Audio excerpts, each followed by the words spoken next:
My gosh, this is a new wrinkle, Bud. I've been filling my fountain pens and reading the posters in this joint for 20 years, and this is the first time we've ever been offered anything besides a boot down the front steps. Changes in Washington. New faces, you know. Well, I hope you put in for one.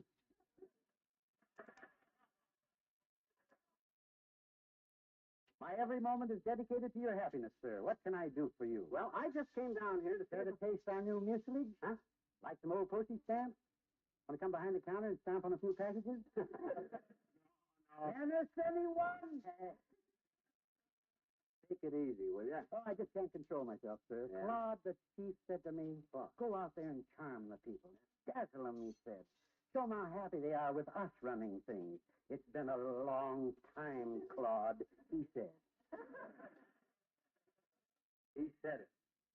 Your slightest wish is our command, sir. Good. Anything we can do to make you happy and keep your mind off the 2 deliveries a day, just ask. Well, if you'll pipe down a minute, Bud, I have got a problem. Oh, I just love problems. Yeah? Is it the problem about if John has 12 apples and Jack has no apples, where did Jack get the demijohn full of Applejack? No, cut it out, will you? Now, look, Claude. Oh, that's exactly what my mother said when Sister threw a tomcat into my crib. Look, Claude, she said. Look, Claude, huh? Oh, I tell you, I started from scratch. Oh, for Christ's sake. I gotta meet a guy down here, and I got no time for this foolishness. Your name McGee, sir? Yes, my name's McGee, sir. A gentleman left a message for you 2 hours ago. He'll meet you in front of a bank. The bank? The bank. Well, why didn't you tell me? Well, why didn't you ask me? Don't give me any lip, Buster. By George, I can get you fired. I'll write to my congressman about you. Is that a promise? You said it. It's a promise. Good. I'll tell dear old Dad to expect a letter. Good day.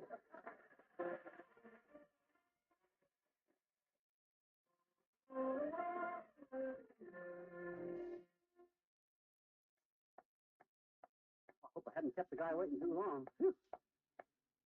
I'm out of wind like a leaky bagpipe. I had one more block to go. Nobody in front of the bank so far. Just have to wait, I guess. I sure hate for whoever it is to miss the chance to thank me after all the... Oh, hi, old-timer. Johnny, what you doing downtown waiting for the St. Patrick's Day parade? No, I'm supposed to... The parade was this morning. You missed it. I've been running around town so much I didn't get time. Oh, I love parades, son. Used to lead all the parades when I was a kid. You led 'em. What were you, a drum major? Nope, I was a drum toter, Johnny. Oh? Used to put bass drum on the back while Papa marched behind and played it. I can see me now, just a little dirty-faced kid, marching proudly down the street with a drum on the back, Papa beating out the Stars and Stripes Forever, or Sweet Molly Malone, whichever one you thought it was.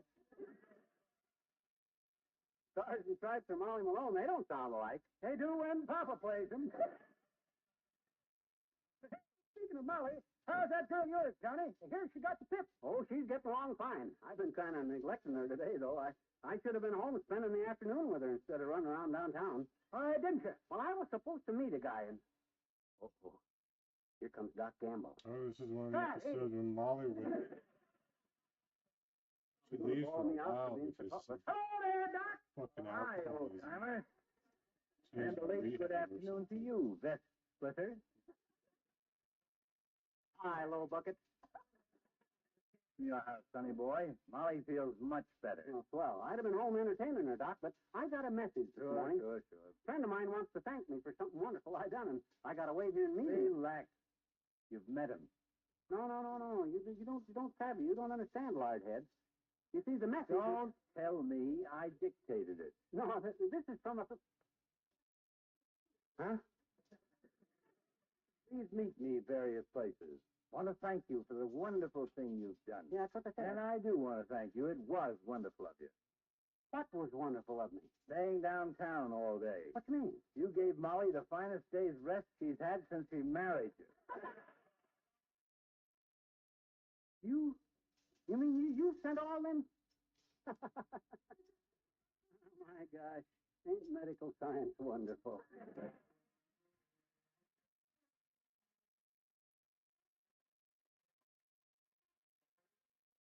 Fibber McGee returns in a moment.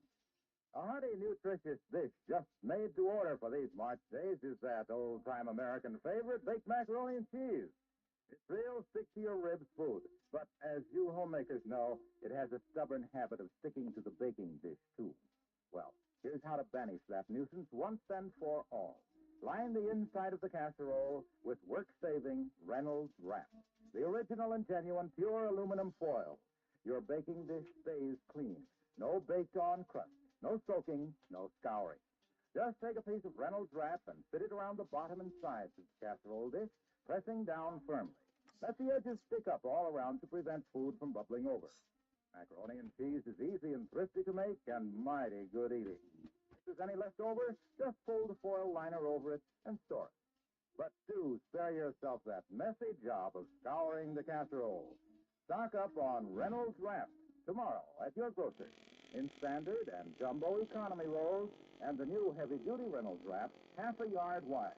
Made by the Reynolds Metals Company, world's largest producers of aluminum foil.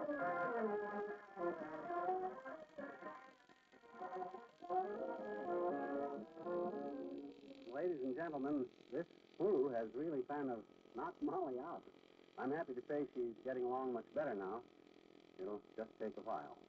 Meanwhile, don't forget next Tuesday night, March 19th, when NBC brings you the That's what Academy they call Awards it. broadcast from Hollywood. Hey, that should be quite a thing. Wow. All those stars. You said it, Junior. From the Matter of fucking fact, I got a good notion to fly out there and show them guys how to run it.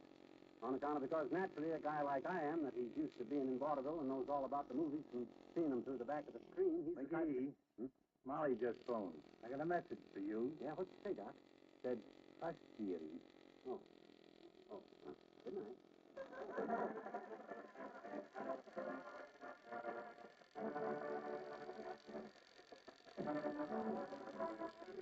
The Reynolds Metals Company, pioneers of progress through aluminum, has brought you Fibber McGee and Molly transcribed with Bill Thompson, Arthur Q. Bryan, Dick LeGrand, John McIntyre, Cliff Arquette, Elvia Allman, Mary Jane Croft, Richard Fields, and me, Harlow Wilcox. Don't forget to see Mr. Peepers starring Wally Cox on NBC television Sunday night. Also brought to you by Reynolds Aluminum. And be sure to be with us again next Tuesday night. Good night.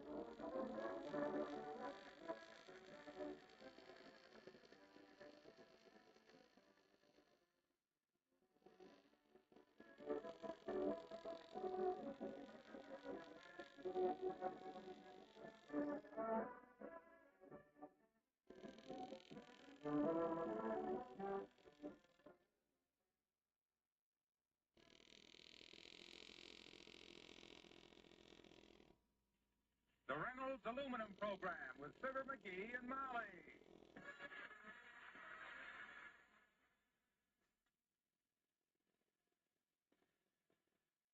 Reynolds Metals Company, makers of Reynolds Aluminum, presents the Fibber McGee and Molly Show transcribed. Molly will not be hurt this week. She's recovering from the flu. Tonight's program is written by Phil Leslie and Keith Fowler and directed by Max Hutto, with music by the King's Men and Billy Mills Orchestra.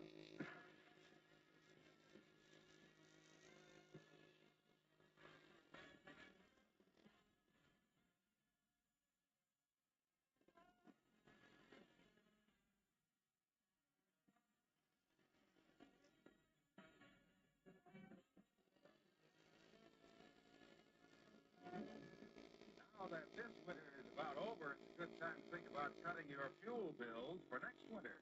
And at the same time, make sure of a much cooler and more comfortable house through the coming summer.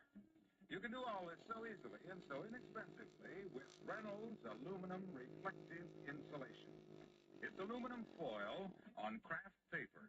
Comes in rolls of 250 square feet that you can carry under your arm. Reynolds Aluminum Reflective Insulation is clean, pleasant to handle, quickly stapled in place. Why, you can do your whole attic yourself in a weekend, and at a cost of only about $40 if yours is an average six-room house. Get started now while your attic is not too cold or too hot to work in. Ask your hardware or building supplies dealer for Reynolds Aluminum Reflective Insulation. For more information, write to Reynolds Metals Company, Louisville 1, Kentucky.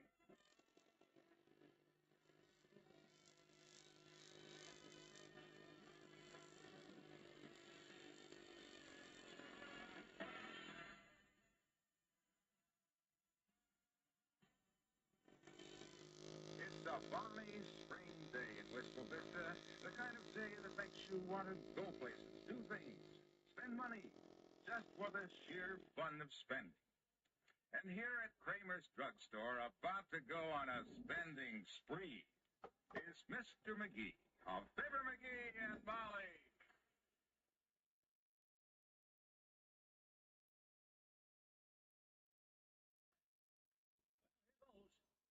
Stand back, Kramer, while I drop my penny in the scale. All right, Playboy. Leave it up. Ain't even interested in the date and the weight, Kramer. All I want is my fortune out of the scale. You know, the good news that says I'm talented, handsome. Well, why don't you quit yammering and put the penny in? Okay, here goes. See what it says. Hey, I knew it. Listen to this. This is your lucky day. Everything you touch will be successful. Boy, oh boy, you hear that, Kramer? My lucky day. I'm so happy for you. Just imagine a whole day of solid good luck. Now, why don't you share your good luck with Kramer's Drugstore by going someplace else to loaf? Got no time to loaf today. I'm going to be busy strolling around town letting good luck happen to me, boy. Well, I got to get started. Look out for that table.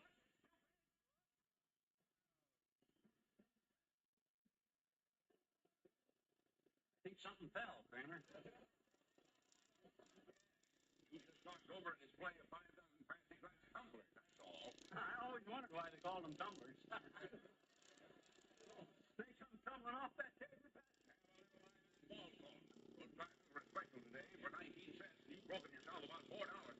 Now, just put it on my bill, boy. I got no time to argue on my lucky day. You're off to a great start, you clumsy. You said it. Imagine busting $4 worth of glass and not getting a scratch on me. This is my day, boy. Well, I'll see you later, Kramer. Me and Lady Luck are going for a little stroll. Sorry about the dad that happened to me. This is because it did not.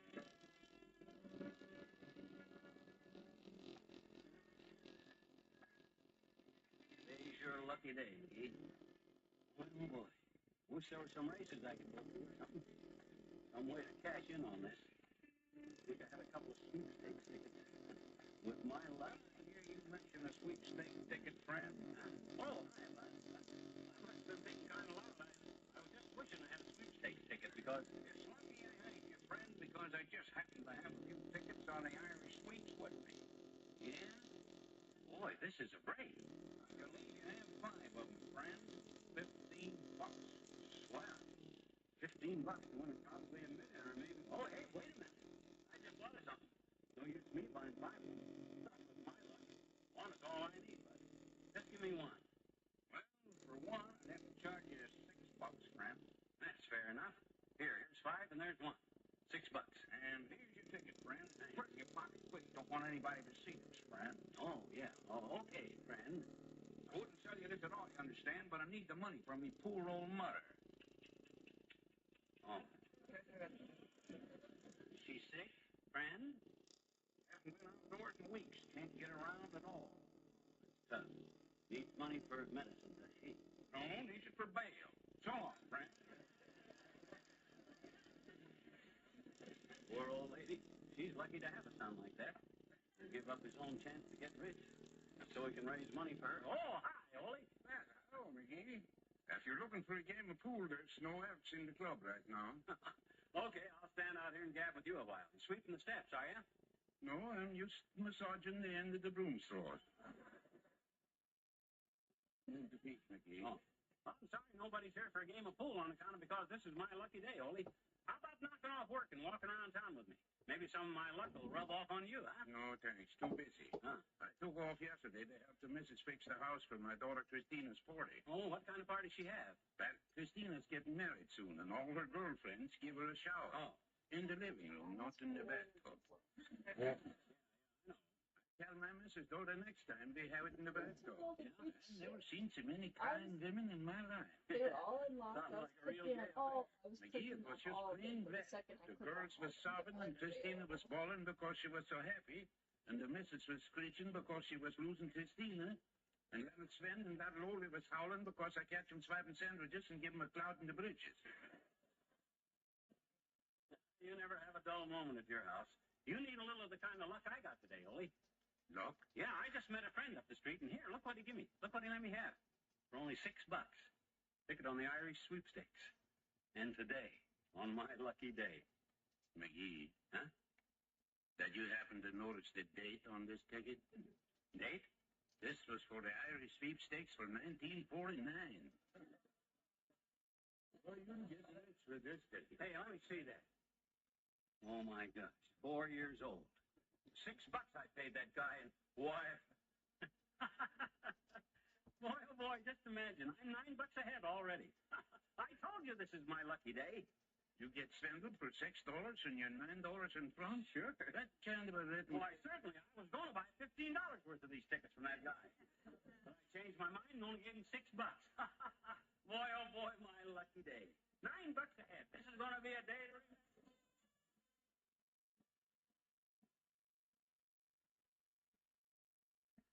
Billy Mills, the orchestra, and I'll be hanging around.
Billy Mills. Boy, oh boy, my lucky day. Nothing to do but float around on a pale pink cloud and get fondled by the fascinating fingers of fortune. Ah, this is my eye. Hello, McGee. Oh, hi, troop seat. Didn't see you coming toward me. Thought it was a truck. Were you talking to yourself, Pickle Nose? Sure, why not? I'm friends. Just telling myself how lucky I am that this is my lucky day. What do you base that on? A card I got from the weighing machine at Kramer's drugstore, bag britches. Says today's my lucky day. It's sure working out that way, too, boy. Great. Where'd you get all the dust and dirt on your clothes? Why, just fell down a manhole at 14th and Oak. Your lucky day? Luckiest day I ever had. I could have fell down that manhole 10 years ago. So? So I was a lot slimmer then. I had fell all the way to the bottom. Today I hung my hips and got hauled out. Well, this is a new side of your character, this cheerfulness, and it certainly can use a new side. Incidentally, tell Molly I'll stop and see her on my way home tonight. How's she feeling? Oh, much better, Fatso. And since you asked me this time, that'll be $3. Come on, take a walk with me, Lard. Might get some of my luck off on you, huh? No, thanks. I've got to get over to Mrs. Burton's house to treat a 4-year-old son for dizziness. 4 years old. Ain't he kind of young to be having dizzy spells? Well, not in this case. Oh? His 2 little sisters were playing housewife. Uh-huh. They chose him to represent a bundle of laundry and put him in the washing machine. So long, Lucky. So long, son. Good man. Poor old Doc. Has to keep working to keep the wolf from the door, but I'm so lucky today that if a wolf came to my door, he'd peel off his hide to make me a fur coat. Oh, boy, I'm lucky. I'll say I'm... Whoops. Windy. March is supposed to go out like a lamb. Oh, darn it, there goes my hat. Oh, well, with my luck, it'll probably blow right back on the... Hey, watch it there, Sonny. Nice kid. Looks like a Boy Scout. You wanted a nice streetcar, but I got it, sir. Here you are. Oh, well. Thanks, son. Here's the other half, sir. That's good. You're a scout, huh? Cub Scout Malone, sir. Any other good deeds I can do? No, thanks, son, but I used to be a Cub Scout myself. You did? Betcha. I was a Cub for quite a while, and then, well, I done something that got me put out of the Cubs. Oh, what'd you do? I got married. I figured as long as I was 21 years old. Oh, here comes a friend of mine, Sonny. Well, you run along now and do some more good deeds, huh? Yes, sir. Goodbye. Hey, pal, was that your hat that went under the streetcar? I was across the street and I saw the youngster. Yeah, that was mine, Junior. This is my lucky day, you know, boy. You call it lucky when a streetcar runs over your hat? I wasn't wearing it, was I? Well, you've got a point at that. But hey, speaking of luck, I just had a break, pal. What happened to you, I'm afraid? Well, I was walking along Oak Street looking into the shop windows. And in the window of a market, I saw the most wonderful display Don't tell me, let me guess.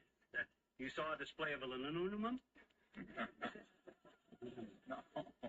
No, I saw a display of dried fruits. Oh, I'm sorry, Junior. I done you wrong. Dried fruits packaged in Reynolds aluminum foil. And you done me wrong. It was such a fine display that I went into the market to congratulate Mr. Bailey, the manager. Oh, Bailey. Yeah, Bailey, I said, slapping him on the back. Mm-hmm. You're smart to carry those peaches, prunes, apricots, and other dried fruits in aluminum foil packages. Congratulations, Bailey, I said. And I slapped him on the back again. You sure dish out the personal touch, boy. Ah, those beautiful bright packages of Reynolds aluminum foil keep just the right amount of moisture in the fruit, I said, with another friendly slap on the back. And they keep excessive moisture out. Good work, Watson, I said. Thought the manager's name was Bailey. It was, but after I slapped him on the back a couple of times, he left and sent over Mr. Watson, the assistant manager.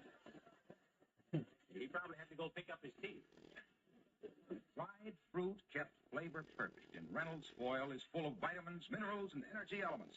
It's a wonderful low-cost addition to any family meal, I said, as I slapped him on the back. Keep it up, McGillicuddy, I said. A clerk that Mr. Watson sent over. Oh, I see. Well, he went out to get his spine adjusted. You're sure to attract customers with such a splendid display. The gleam of aluminum will guide them to quality. Schultz, I said. Another clerk bit the dust. This the one that McGillicuddy sent over? Yeah. From the meat department. Oh. Congratulations, Schultz, I said, and shook hands with him. How come you didn't slap Schultz on the back? He was carrying a meat cleaver. So long, Junior.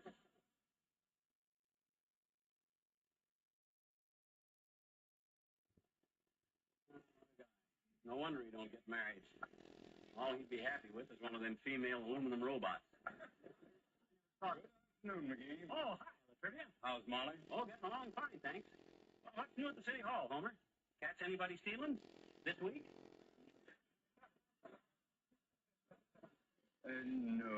No. Been having a problem with the city council, though. Oh? Been trying to get local taxes reduced, but the entire council has been bucking me. Yeah, well, you ought to read the riot act of them war dealers, boy. If I was mayor of this town... Oh, that's a horrible thought. However, I called the whole council into my office for a showdown last night.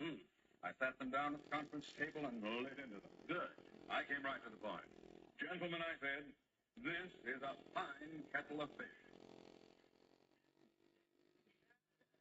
You serve it yourself, or have we? Serve what, myself? The fish in the kettle. The only way to get them guys to cooperate by calling them in and throwing them a fish?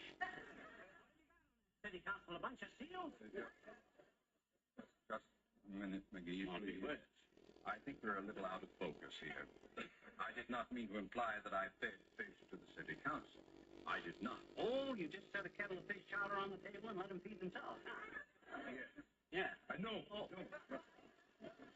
Listen to me, please. I did not serve any fish chowder, or fried fish, or baked, or broiled to the councilman. Stewed? Well, a couple of them were a little bit on. No. Costa. No, this is ridiculous. When I said this is a fine kettle of fish, I was merely using a metaphor. You know what a metaphor is? No, I never caught one. Anything like a walleye pike? You guys were stuffing a walleye pike and metaphors down your gullet. It must have been a sight for you. Just stuff any walleye pike down on my leg. What do you say? All any stuff I pike in the gullet. You said. You really wanted to reject excuses for the kitty. You said. Reject butchers for the taxi. The butchie. Butchie. Butchie. Huh? Butchie.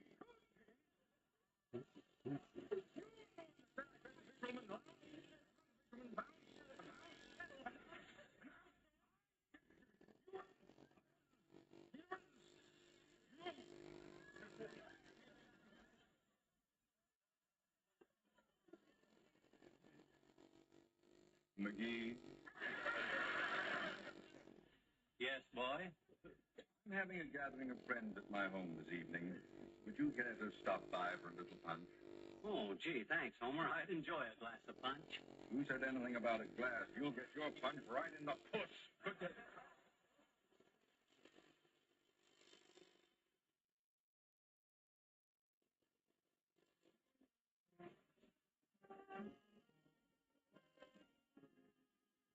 King's Men and Red River Valley. Come back to the River Valley. Please come back. Oh, it's true. I'll be here in the River Valley.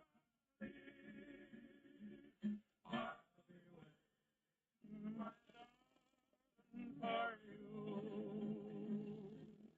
Oh, my darling, you are leaving. So you say to just for a while, but my darling,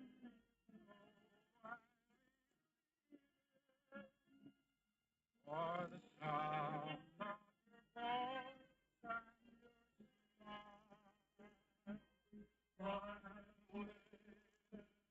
a long time.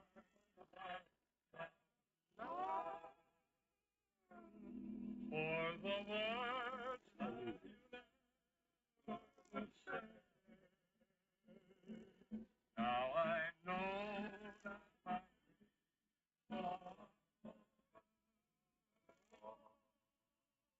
for I know you are going away. Come back to the valley.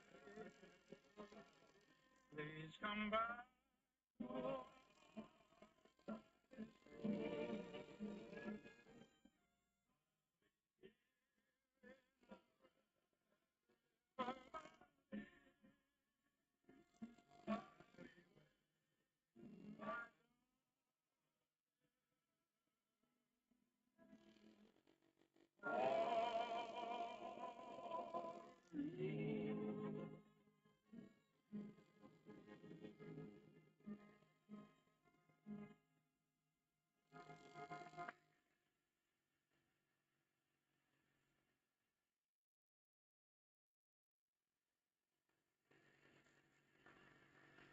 Red River. Oh, I had a little pony just as friendly as could be.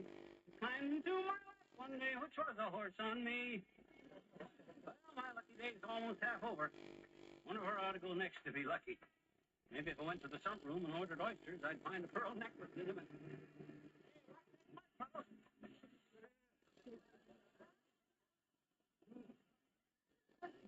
Mud all over me. Of all the... Oh, well. I'm lucky I didn't have on my Sunday suit. We're at 6. If we just I said this was my lucky day. So far, I busted $4 worth of glasses, got swindled out of $6, fell down a manhole, had my hat run over by a streetcar, and got mud all over my clothes. Something good don't happen pretty soon. I'll start losing faith in that Kramer scale. You know? Hey, guys, look at this guy around. He's really in a hurry. What you mean I'm in a way? I got as much right on that street as... Hey, come back here. Wait. You dropped your satchel. Smoke. How do you like that? Hopped into his car and took off like a scalded skunk. Never even looked back. I better open this thing up and see if his name's in it. Oh, my gosh. A bag full of money. Must be a fortune. Oh, boy, I was beginning to think Kramer's scales wasn't reliable. Why, this is the luckiest day anybody ever had. That card sure told me. Oh, I wonder what's up. Okay, we got you. Take 'em up. Hey, stop waving them guns around. What's the big idea? Don't try to act innocent. We got you cold. With a bag of money in your hand that you robbed from the Third National Bank. Robbed? Bank? Me? Robbed. Bank. You. Look. Oh, look, fellas, you're making a mistake. A guy bumped into me and dropped this bag and took off in his car. Oh, yeah? Now tell us the one about Goldilocks and the Three Bears. Oh, yeah? Now tell us the one about Jack and the Beanstalk. If you can't be original, Mike, just keep your mouth shut. I was only trying to help. Look, this is ridiculous, boys. Take me to old man McDonald, the president of the Third National Bank. He'll tell you I ain't a thief. Well, that's just where we was planning to take you. You'll get 20 years for this heist. 20 years? Me? 20 years. You. What? There is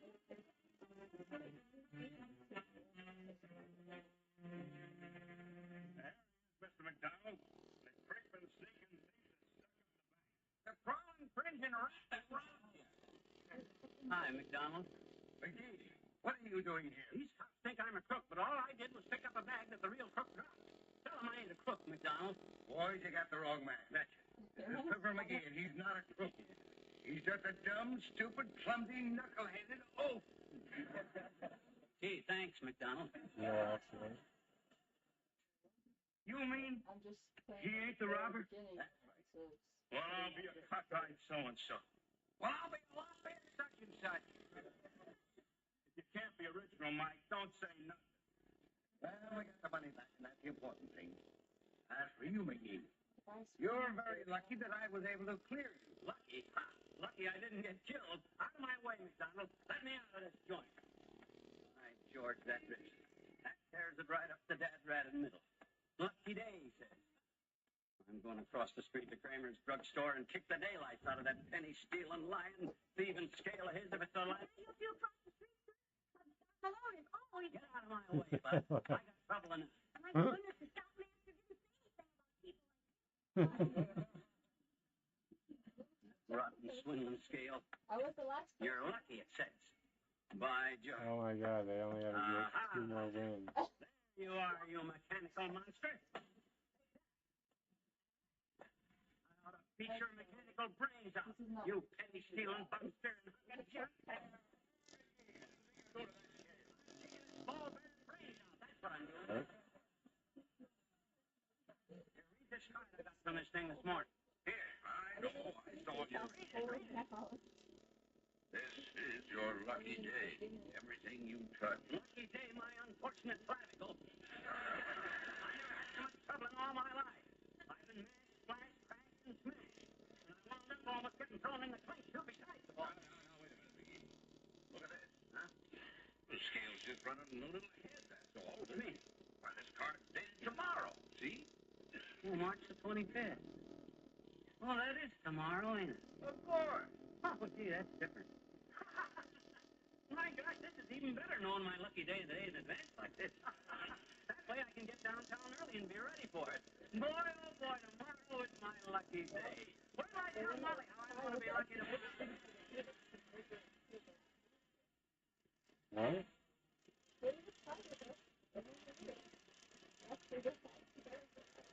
We'll return in a moment. Whether you're prompted by Lent or by just good eating, enjoy the wonderful variety of fresh and frozen fish on the market now. Plan your next menu around baked fish, baked in moisture-proof, odor-proof Reynolds wrap, the original and genuine pure aluminum foil. It's so simple. You follow the same principle with frozen fish taken unthawed out of the package, or with fresh fish, stuffed or not, as you like.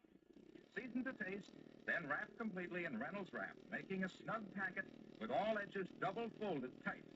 Place on a pan or cookie sheet, bake in a hot oven as usual, and serve right in the foil.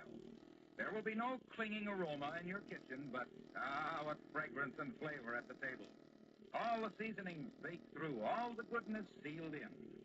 For a big fish, use heavy-duty Reynolds wrap, half a yard wide. And always keep your pantry stocked with regular Reynolds wrap, standard and jumbo economy rolls. Made by the Reynolds Metals Company, world's largest producer of aluminum foil.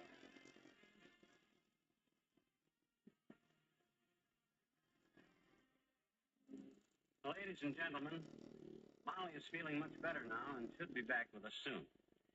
She asked me to remind you that the Easter Seal campaign of the National Society for Crippled Children is underway, and your donation is urgently needed. Because money, your money, can help a crippled child to walk again. Send your donation to Easter Seals, care of your local post office. That's Easter Seals, care of your local post office. Good night.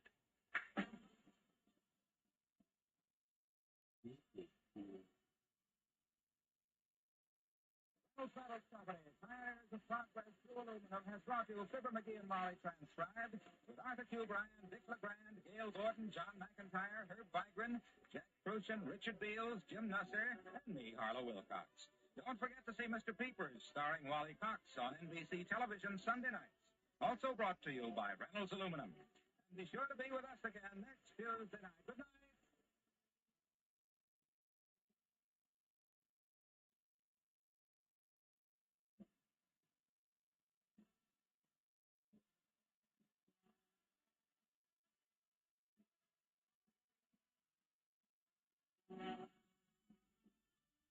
Play Two for the Money with Herb Schreiner on NBC. On the last two.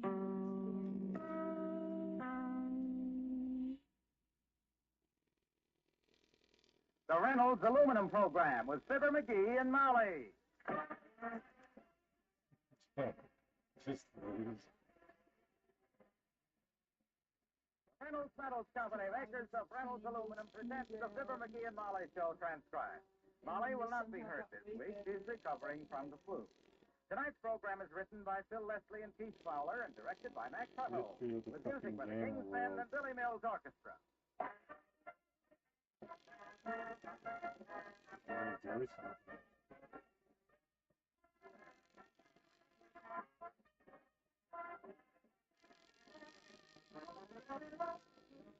Of all the recent advances in American farming, one of the greatest is portable sprinkler irrigation. And here, as in so many of today's developments, Reynolds Aluminum plays an all-important part. Because, of course, for a system of pipes that is truly portable, that you can move from field to field, you need aluminum. 20-foot sections of 4-inch Reynolds aluminum irrigation pipe weigh less than 15 pounds each. And they're strong, stand up to hard usage. They're rust-proof. You can store them outdoors through the winter. Use a portable irrigation system with Reynolds Aluminum. You'll feed 2, 3, and even 4 times as many head of cattle per acre on your irrigated pasture. And start them on pasture earlier in the spring. Keep them there far longer in the fall.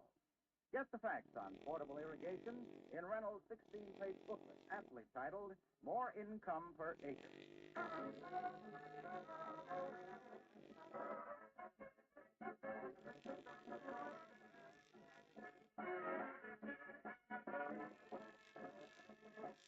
The Wistful Vista Post Office has long been known for its smooth, efficient operation. The clerks are polite and intelligent, the service is good, and the whole thing runs like a clock. Into this smooth-running machinery, however, a monkey wrench just dropped. He speaks. What do you mean you haven't got a package for me? 5 times I've been in here for that package, Bud. 7 times, sir. I have a gray hair for each visit. There's no excuse for this, Bud. I've been expecting that package for a week, and by the George, I'm going to get it, or my name ain't... Mr. McGee of Fibber McGee and Molly.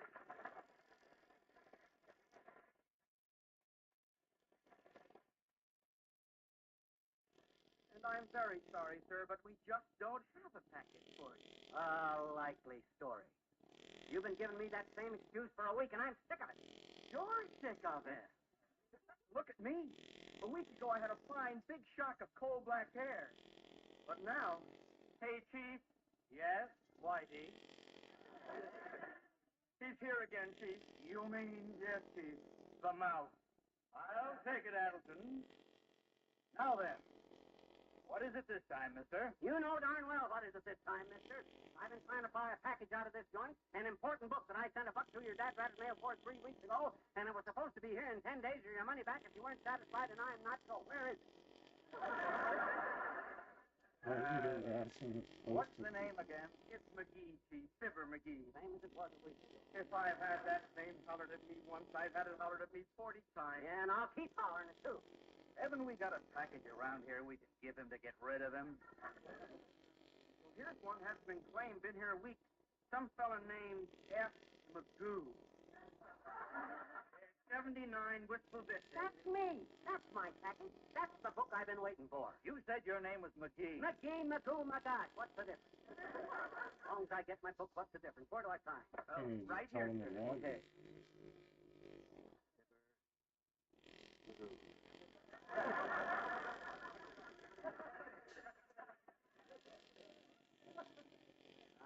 Boy, wait till I get this book unwrapped. This little volume is liable to change my whole way of living. You call that you're doing living, McGee? Huh? Oh, hi, Ole. Boy, wait till you see the book I just got in the mail. Come on over to the window while I open it up. That kind of a book is it? 1,000 Ways to Make Money, wrote by a fellow that the only money he ever made was writing a book called 1,000 Ways to Make Money. Ah, sir, look at this. Professor Abner K. Dapper's Guide to Hypnotism. Abner Dabber. Says this book has been a favorite through the ages. Does it say what ages? Through the ages of 4 to 7. Oh, sir, this is no kid stuff, Ole. This book is scientific. Sure. Only cost me $1 the first time I walked into the drugstore, hypnotized Kramer, and have him give me a box of 50 alfalfa cigars free. I already got my buck back. Written here. The day Kramer gives you those cigars, you won't smoke them. Huh? That'll be the day the world stands still and we all fall off. You going downtown? Yeah. Well, come on, I got my car. Well,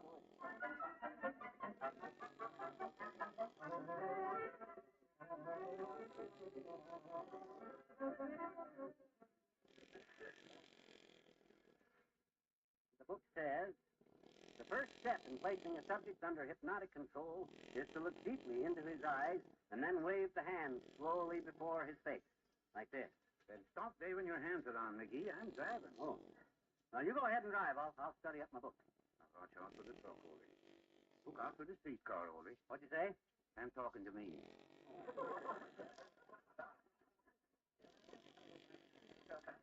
What's the matter? Nervous? No, my missus usually rides with me in the back seat. I got so I can't drive by myself. Well, drive careful, Ole. I'm studying my book. Under the power of your mind, the subject... Put your hand out, Ole. Watch it, Ole. You've been through a little while stop. Huh? Oh, the mackerel, I did go through a stop. Oh, then you lunkhead. Oh, my gosh, a stop sign. Ole, look behind you. I'm afraid to. Cop on a motorcycle. Shot out from behind that signboard like he had skyrockets in his hind pocket. Oh, this is embarrassing. $10 at the He's door. waving for you to stop. He's waving. Stay back at him. Throw him a kid, can it? You better pull over and stop. Pull over. Don't you worry about a thing, Ole. Don't worry about a thing. I can handle this, baby. McGee, if you open your mouth, I'll put the steering wheel in it. trouble enough without your big yap shooting on. Oh, relax, Willie, relax. I'll hypnotize this cop. That's what I'll do. Boy, oh boy, what a chance to test my power. But he's parking his bike a good 20 feet behind us now. By the time he gets to the car, I'll have him eaten out of my hand. You are in my power, officer. My powerful mind is coming through to you. You will not give Ole a ticket? Oh, cut out this shit. 20 years, Bill Jack. Hey, my gosh, Ole, look, he's smiling. He put his book of tickets back in his cap. Yeah, probably wants to took out his gun. I'll keep working on him. You are in my power, officer. No ticket. Hey, you almost got a ticket. You know that? I had my book out and everything. Well, for goodness sake. You're not giving us a ticket? No, not this time. See there, Ole? Boy, this is a tremendous thing. The power of my hypnotism. Shut up, McGee. Huh? I'm sorry about the top fan back there, officer, my boy. I just didn't see it. That's okay, Uncle Ole. You be careful, though. Uncle Ole? See you at dinner, Unc. My love to Aunt Christina. Bye now.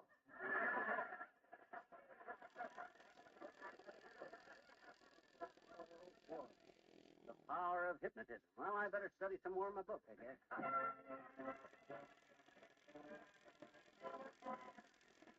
Billy Mills, the orchestra, and keep it a secret.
See, I wonder who I can practice my hypnotism on next.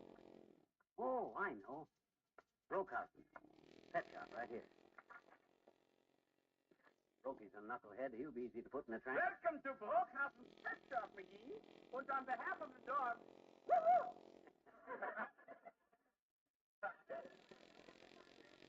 Hi, Brokey. Well, what could I sell you today? Oh, how about a nice puppy? Huh? You know my slogan. You can't go wrong with a Brokehousen puppy.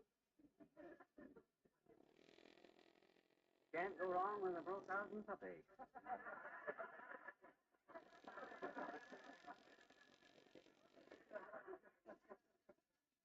Well, I ain't in the market for a puppy. Some fine dogs I got it now, McGee. Oh, I could very cheap let you have a nice used Pekingese. A used Pekingese?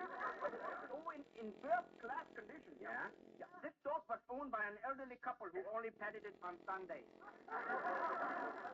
What kind of dog is that one over there? That's a pedigree schnoozer. No, you mean schnauzer. Schnoozer, he sleeps all day. Oh, In the next case, that's a good dog. Yeah, that bulldog. Oh, yeah. He was in the dog show last week. Yeah, did he win anything? Unfortunately, no. He used bad judgment. Huh? He got very attached to one of the judges. Oh, what's bad about being friendly? Who said friendly? He was attached by his teeth to the judge's pants. Oh, I see. Well, what I came in here, Brokey, was to practice up my hypnotism. Look me in the eye, boy, and I'll hypnotize you. Put you to sleep. Sleep? Oh, no, I got work to do, McGee. If I sleep, who sleeps? Oh, come on. I want to practice up my Now, look, you want to hypnotize somebody. You go to work on that parrot in the cage there. Oh? Maybe you could hypnotize it from having such bad manners. Oh? Impolite bird, is it? Always it says the same thing when I speak to it. Listen, I show you. Yeah? Now, hello, Polly. Pretty Polly. Brokey's a jerk. Brokey's a jerk. Brokey's the biggest jerk I ever saw.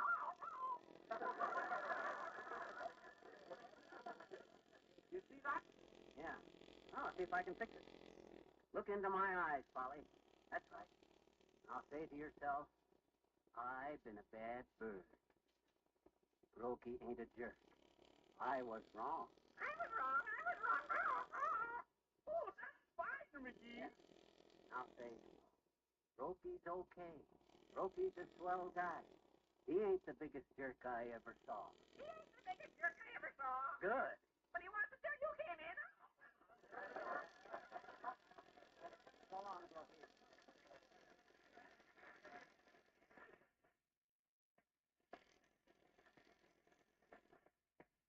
Well, I should have known better than that. Birds just ain't got enough sense to it. It ain't fair to waste a powerful brain like mine on a bird brain like that. But... Hi, Fib. Oh, hi, Maeve. Where's Ma? Home? Still sick?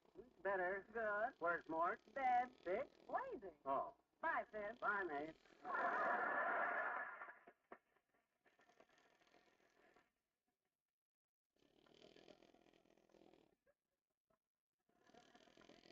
Mabel toots. Should have had her hold still while I hypnotized her. Doggone it, I hadn't had much luck so far. It says right here in the book that all it takes is a powerful mind. I got a mind like a steel trap. Some of the things I catch in it are... Well, hello there, pal. Oh, hi, Junior. New book, pal? What is it? Hypnotism. I bought it today. Oh? I figured that a guy with a brilliant mind like I'm on Scott one ought to be a whiz at hypnotizing guys that ain't. How about let me take a crack at you, Junior? Hypnotize me? Sure. Try if you like. That's all I've been doing so far. Just look in my eyes and I'll put you to sleep, huh? Then I'll snap my fingers and bring you out of it, if you're in it. Okay, go ahead. You're tired. Real tired. You're going to fall asleep. Fast asleep. Getting drowsy, Junior? Gosh, I got it. He's out like a busted light bulb. I knew this was my racket. Okay, Junior. Wake up. I can't wake up now. I'm having such a wonderful dream. You're dreaming already? Yes, it's Easter Sunday. Oh. I'm standing in a large dining room. There's a baked ham on the table. The ham is talking to me. A talking ham.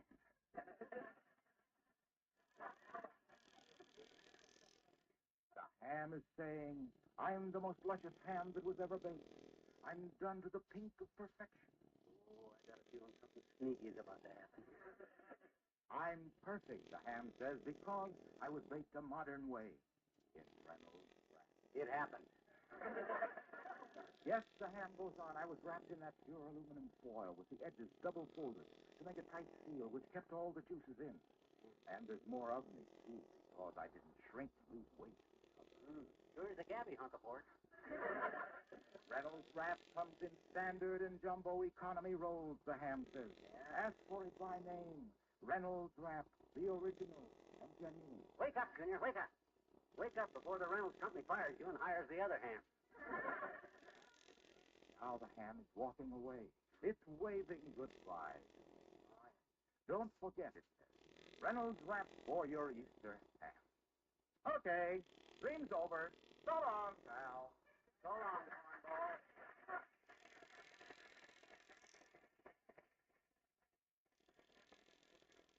He didn't fool me for a minute. I knew he was faking, just so he could get...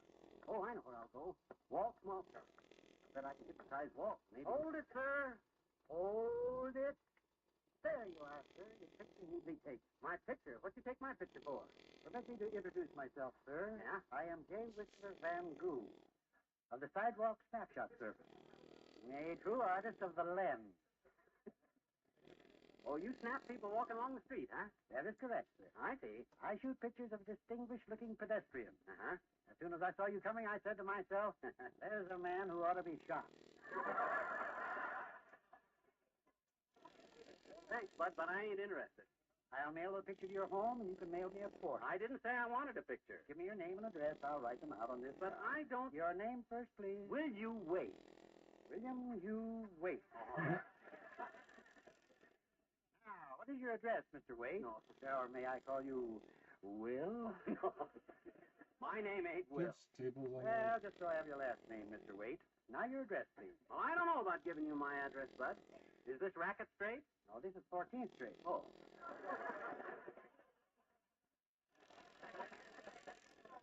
You see, Racket Street is 6 blocks west. Oh, he Oh, doesn't you want to mean tape, you live really. on Racket Street? No. Ah, that's a lovely Even though neighborhood. I That's like ratted, it. I don't live on Racket Street. Well, it doesn't matter where you live, Mr. Wade. This picture is a bargain for 25 cents. Yeah? Why, last week, Alderman Snodgrass, the guiding light of the lips that touch liquor shall never touch mine club, paid me $10 for the negative when I took it in. Funded it for his very own. Really?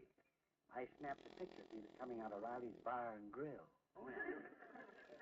Please take a picture, sir. Oh, all right. I'll never get rid of you if I don't. Send it to my house. Pardon me, but could I have the quarter in advance? I hate to make such a request, but at the moment, I need it badly. Okay. Here's the quarter. What you need it for? Food? No, film. I just noticed my camera's empty. Oh, Goodbye, I see. sir. Well, hey, he couldn't take...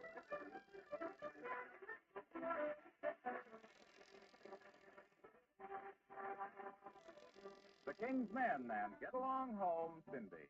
Cindy, I wish I was an apple hanging in the tree, and every time my sweetie passed by, she'd take a bite of me. She told me that she loved me. She called me Sugar Plum. She threw her arms around about me. I thought my time had come. Get along home, Cindy, Cindy, get along home, Cindy, Cindy, get along home, Cindy, Cindy, I'll marry you someday.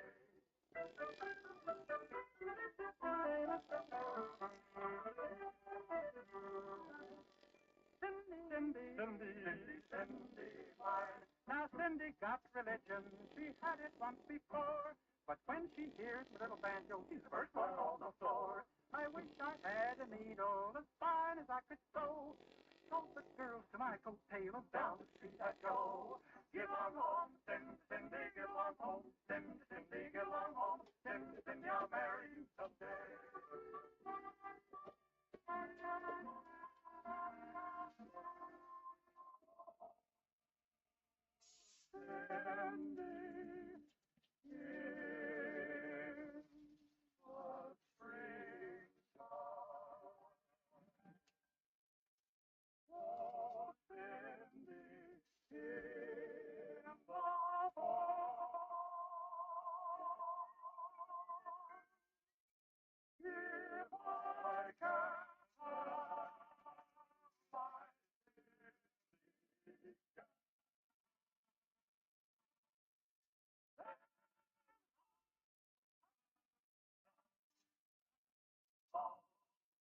Get along home, Cindy, Cindy, get along home, Cindy, Cindy, get along home, Cindy, Cindy, I'll marry you someday.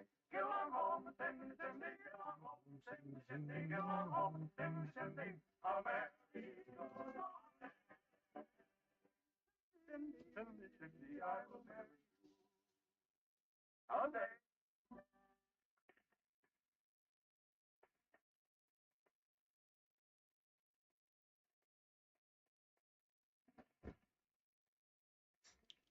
And that's the way it was, Walt.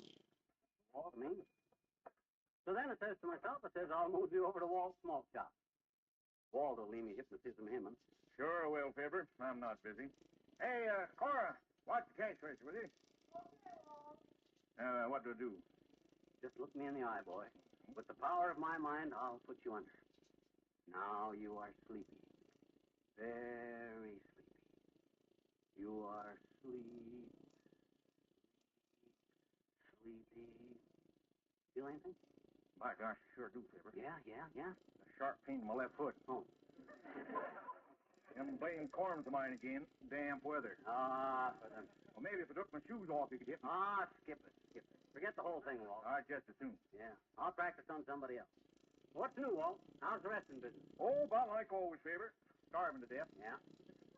Probably your trouble is you don't operate the joint right, Walt. Well, that's what everybody says. I had a friend around time that run a hot dog joint back in Peoria. He was just barely getting by till I went in there. Hot dog stand. Yep. 3 stewards. Guy named Fred Rank owned the joint. Called it Fred Rank's Frank House. And frankly, Fred liked to start, so I took over. Oh, you took over, huh? Yep, I took over a friend of mine to eat lunch there, and I could see Fred's Franks weren't selling, so I went to work and dreamed him up a dish that took the town by storm. Yeah? What kind of a dish? Well, I took a fresh corn fritter, rolled a frankfurter in it, French fried the whole deal, and called it Fred Rank's French fried frank fritters, and boy, old Fred Rank's fried fritters frankly practiced the food. Oh, good, huh? Murder. Fred stood there folding the frankfurters into fresh fritters. I flopped the frank-filled fritters into a deep fat fryer and French fried them. Fired out them famous fresh French fried frank fritters faster than the fellows could finger flying end on. And between Fred frying red franks and me flinging French fried frank fritters, Fred finally folded the Frank House and moved to Death Valley and opened up a cactus farm.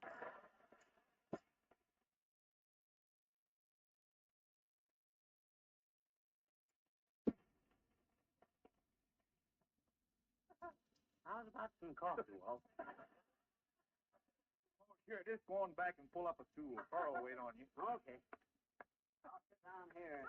Mr. McGee, what'll it be? Well, I really came in here just to see if there was anybody. Hey, you ever been hypnotized, Cora? Oh, sure, lots of time. Yeah?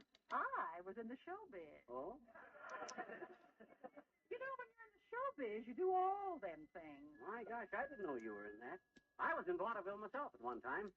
I and a guy by the name of Fred Nitting from Starved Rock, Illinois, had us a vaudeville rack That's together. From Starved Rock. very interesting. I and a guy named Fred Like Nitting. I said, me and my sister, we were in the showbiz, had a sister act. Oh? Called ourselves Cora and Flora, 2 bits of beauty. 2 bits worth of beauty. What kind of act did you do? Well, it was the only act of its kind, Mr. McGee. Oh? In them days, you know, everybody was juggling or singing or telling jokes. Yeah, I don't know. So me and Flora drum up an act that was entirely different. Oh? We didn't do nothing. We come out and we just stood there. Killed them. And what is it, Mr. McGee? Well, I'll decide on something in a minute, Cora. I got a book on hypnotism here. And I've been trying it out. Look me in the eye a minute, will you? Oh, sure, we ain't busy right now. Go ahead. Oh, excuse me. Here comes my favorite customer. Hi, Dr. Gamble. Don't eat the eggs, Doc. That's our joke. Me and the doctor, we do it every afternoon. Oh, yeah. Well, nobody's going to steal it from you. That's... All right, Lark Bucket, don't stand there. Come on, sit down. Oh, hello. I didn't see you sitting there, Straddle Pocket. Giving you any trouble, Cora? Nobody gives Cora any trouble, Doc. What'll it be? Coffee and apple pie. Bring my friend here the same, Cora. Okay, cook's making fresh coffee. I'll go see her. No hurry. Hey, what's the book in your pocket, Buster? Don't tell me you're learning to read at this late date. I learned to read before you learned to write, wise guy, which could have been yesterday. For your information, though, this is a book of hypnotism. Hypnotism? Yeah, hey, look me in the eye, Doc. You're right in the eye. Okay, I'm looking. Now concentrate on what I say. You're sleepy. Very sleepy. You are so drowsy. Feel anything? Nothing but sympathy, son. John and I don't know why this won't work for me. All it takes is a powerful mind. Glad you're forgetting, my boy, that in hypnotism, the minds of 2 people are involved. What do you mean? Well, it isn't enough for the hypnotist to have a powerful mind. Yeah? The subject must have the gentle mind of a child, simple and open to suggestion. Yeah, but even so, with my powerful mentality, I... Suppose I tried to hypnotize somebody, an average person with average intelligence. Well, yeah, what? Nothing would happen if I waved my hands in front of his face like this, looked into his eyes like I'm looking into yours, and said, "You are now a cat. You are a cat. A cat." Nothing would happen to any ordinary person if I... McGee, get up off the floor. McGee, stop rubbing against my leg. No! Hey, Cora, cancel the pie. Bring McGee a saucer of milk.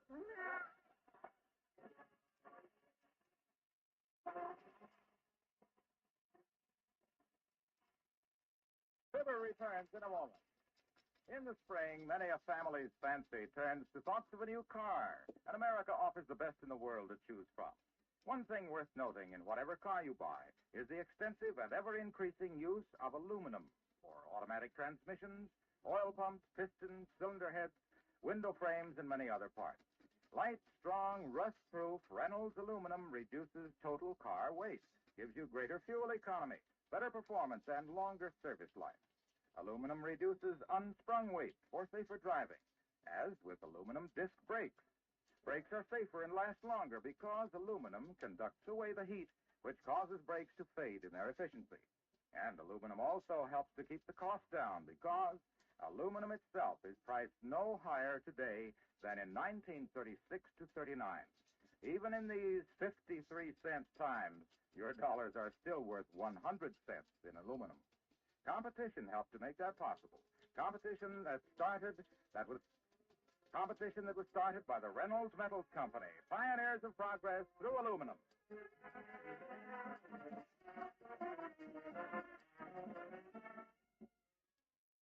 Ladies and gentlemen, in any emergency, anywhere in the world, the first to respond to the call is the Red Cross. And once a year, the Red Cross calls on I us think that's who the for funds. fucking terrorists That handed call is over. out now, and a lot of money is needed. There has been an exciting new discovery in the fight against polio this year, a blood substance called gamma globulin.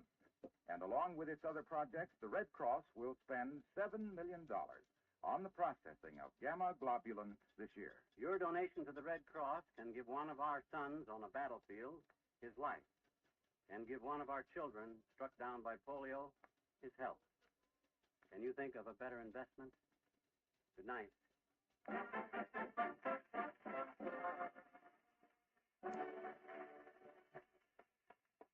Reynolds Metals Company, pioneers of progress through aluminum, has brought you the Fibber McGee and Molly Show transcribed with Arthur Q. Bryan, Dick LeGrand, Jack Crucian, Tyler McVeigh, Bob Bruce, Mary Jane Croft, Cliff Arquette, Elvie Allman, Jeff Kirkpatrick, and me, Harlow Wilcox.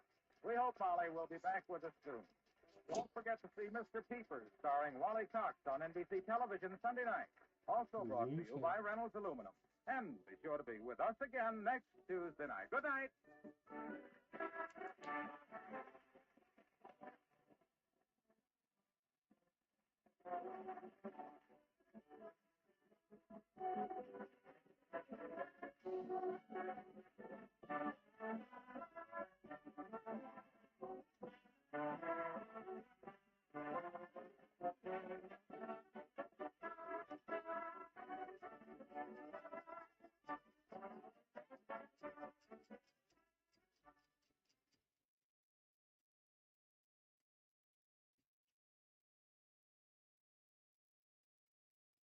The Reynolds Aluminum Program with Fibber McGee and Molly.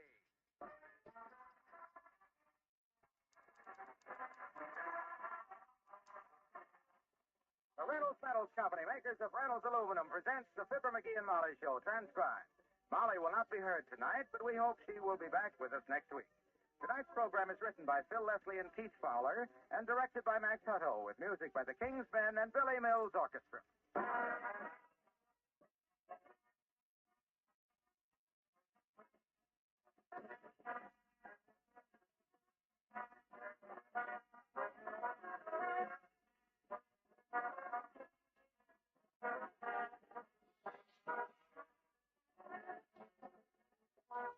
One of the smallest parts of any building offers one of the most dramatic illustrations of how aluminum is changing our habits. That's the nail. Yes, the common nail. A few years ago, you just naturally expected any nail to rust. Couldn't help it. Now, aluminum nails are the answer. Reynolds Lifetime Aluminum Nails. Roofers everywhere are using them, not only for aluminum roofing, but for wood and composition shingles. Builders putting up new clapboard siding insist on Reynolds aluminum siding nails because they need no deep setting or puttying. Cannot cause rust stains on the finished paint job. And around the farm, with its endless repair jobs, well, aluminum nails mean once done, that's it. Reynolds aluminum nails are etched to hold tight. They can't rust loose. Remember, you get almost 3 times as many aluminum nails per pound. Ask your dealer. or writes for literature. Just address Aluminum Nails, Reynolds Metals Company, Louisville 1, Kentucky.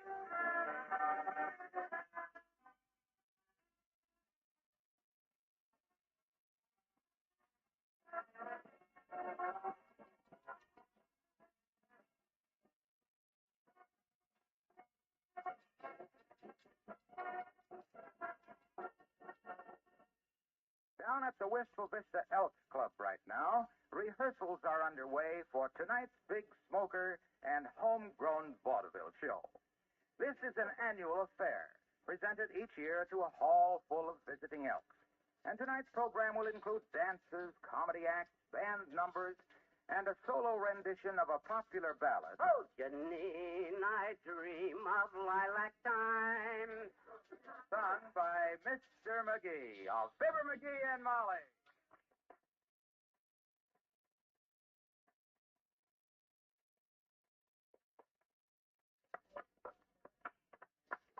Boy, I'll fracture that audience tonight, Ole. I've never been in better voice. Your eyes, they beam in lilac time. Fine. Ain't that beautiful, Ole? Can't you just smell the lilacs growing? Well, it could be lilac. Yeah, They sure smell something. Because they smell so strong. Well, it's lilac. That song really comes to life when I do it, boy. When I sing that song tonight, you just watch and see how moved that audience is. You used the fella that can do it, McGee. You'll move him clean out on the front sidewalk with that. Of course, what I'll do first is I'll open my act with a comedy monologue, see? Boy, I got some gags that'll have 'em rolling in the aisles like a dropped bag of jelly beans. Listen how I start out. What can I do? I come out and I say, good evening, Brother Elk. A funny thing happened to me on the way to the club tonight. A fellow stopped me on the street and he said, could you help me, mister? I ain't had a bite all day. So I bit him. What do you think, Ole? I think I ought to smell the lilac. You just don't know show business, Ole. When Kramer and Doc Gamble took charge of this smoker this year, and I went to them and told them I'd sing and tell jokes, them guys were so tickled. Here they come now, McGee. Photo. Oh. Hey, old Doc looks kind of worried, too. Wonder what's up. Maybe the smell of the lilacs you street them. You fight it out with him, McGee. I got to go to work on the scenery. Hey, Eddie, get the hammer. Oh, McGee, just a minute. All right. Can we have a word with you, McGee? We got a proposition to make, my boy. Something for the good of the show. Well, I'll listen, but I can tell you right now, the high spot of the whole show is my song. The whole thing falls apart after that. Well, that's why we want to talk to you. Ah, that'll be a great moment. When the electrician hits me in the kisser with a magenta spot, and I sing, Janine, I dream of lilac time. Oh. Beautiful. Lovely. That's it. Probably top the night in Knob Noster, Missouri, at Frankenstein's Gaiety Theater. I know, it's hard. It's so The night great that I it's introduced not on Who Threw the the Cabbage Head in Mrs. Murphy's Featherbed.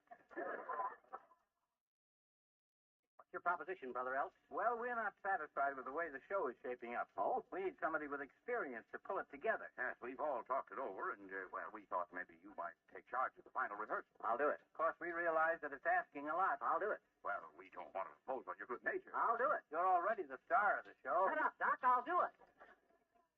Gee, that's wonderful. The show is saved. Yeah, it's a great release, McGee. This practically guarantees a good show tonight. Yep. Well, I got to admit, you picked the right man for the job, boys. I toured this whole country at one time with Fred Nittany, the guy that I and him had at the vaudeville act together from Starved Rock, Illinois. Together. Yes, you told us about Fred. Yeah, and before that, I was in a show by myself, the Phillies of 1922. You mean the Follies? No, the Phillies. It was a horse show. I rubbed them down. I could go on for hours about my life in the theater.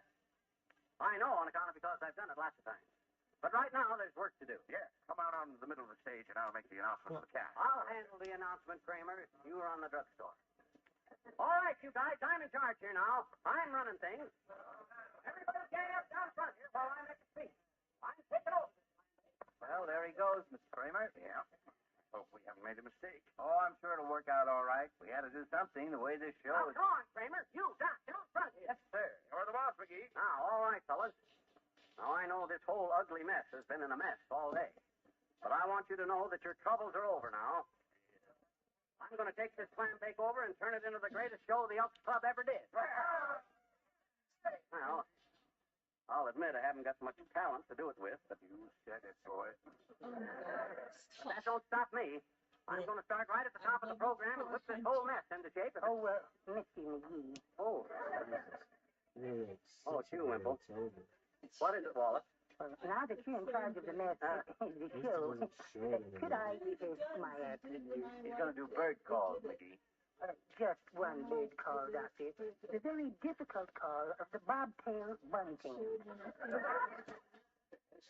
Well, I got no time to listen now, Wimp. I'm busy. Come back when I got things organized. And while you're waiting, Wimp, run out and get me some cigars. Tell Self a Corona. I'll need a dozen of them to whip this show in shape. Charge them to the Elks Club. Yes, Mr. McGee. And look, Wallace. Oh, I want all you fellas to hear this. Listen, you don't have to call me Mr. McGee. None of you. We're all brother Elks here, working together. You guys can just call me Chief.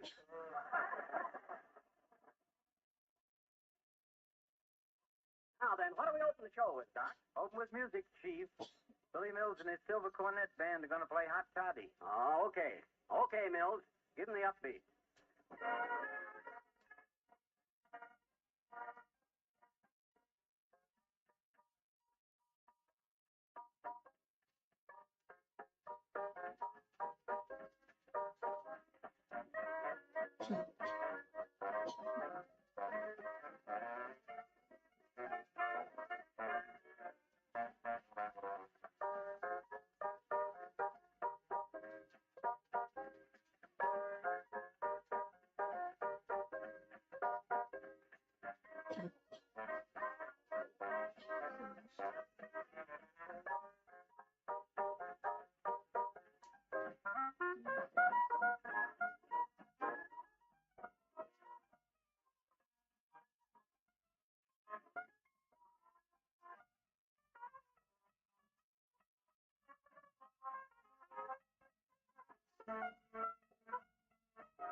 Oh, no, fellas, no.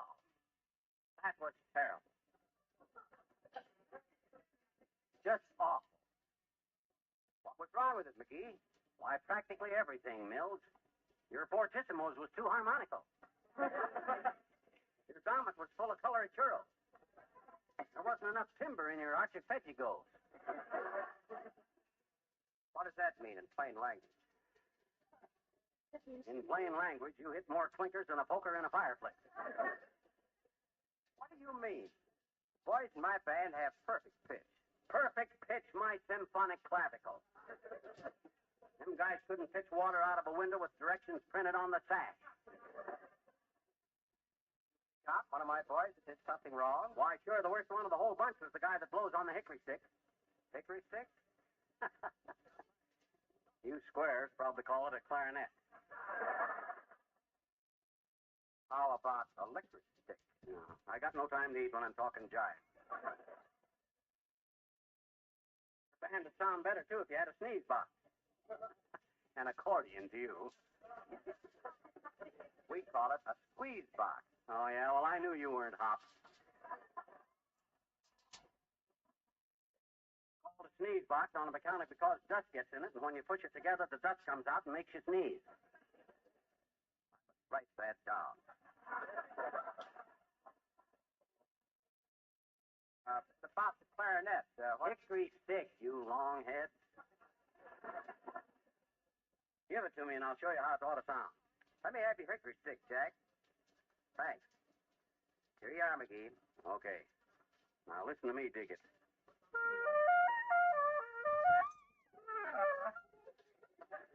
That's the way it ought to be played, Mills. Oh, that's smooth. That's crazy, man. That's real nervous. You'd be nervous, too, if you had to do all I got to do. My gosh, with all the details I got in my mind... Oh, Mr. McGee, may I rehearse now? No. No, not now, Wimp. I'm busy. Hey, Kramer, you and Nielsen move that piano over to the left side of the stage, will you? I've decided to do my song on that side. But, McGee, I thought you wanted... Come on, Kramer, get your back into it. We got work to do here. Come on. Read it anyway. Mr. McGee, the call of the bobtail bunting takes practice. The gentle succulent overtone. I said not now, Wimp. Please. Here. You want to do something so bad, run out and get me some coffee. Oh, all right. Darn it, an artist just must be hated. Now, let me see. I better check up on Ole next, I guess. He claimed he was going to get a hammer and work on the flies. You'll never be able to hit him with a hammer, I guess. Ole! Hey, anybody seen Ole? Took it easy, Bendy. We're right up here over your head. Oh. Nailed that place on good, Eddie. Hey, what are you guys doing up there? What do you think we're doing? We're patching up the scenery. Oh, yeah? Well, I haven't heard much hammering. How can I tell whether you're working if I don't hear you hammer? I can't watch you guys every minute, so get... Ooh. Who dropped that hammer? My gosh, you like to brain me. Good gracious, Eddie, you dropped your hammer. You almost hit the sheep while he was hollering his little fat head off at it. I'm sorry, Ole. It slipped. Hollering always makes me nervous. Well, watch it, you guys, and keep working there up there. Hey, pal, could you rehearse me now? Oh, hi, Junior.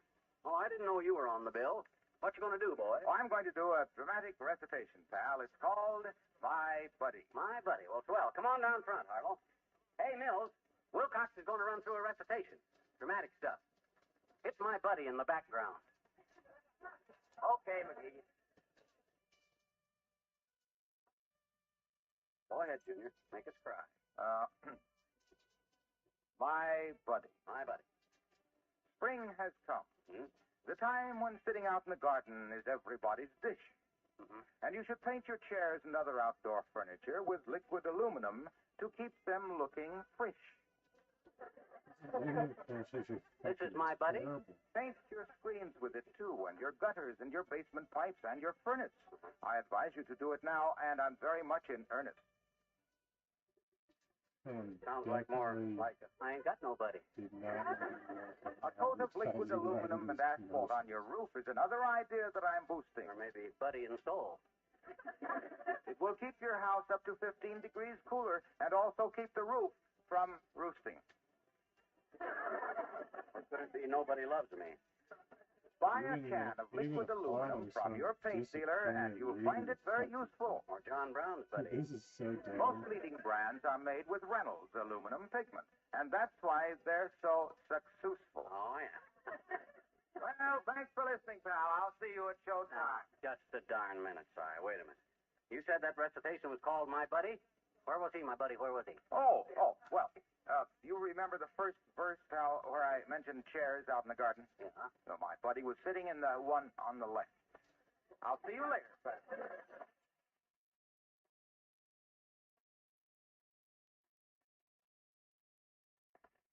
I'd have known it.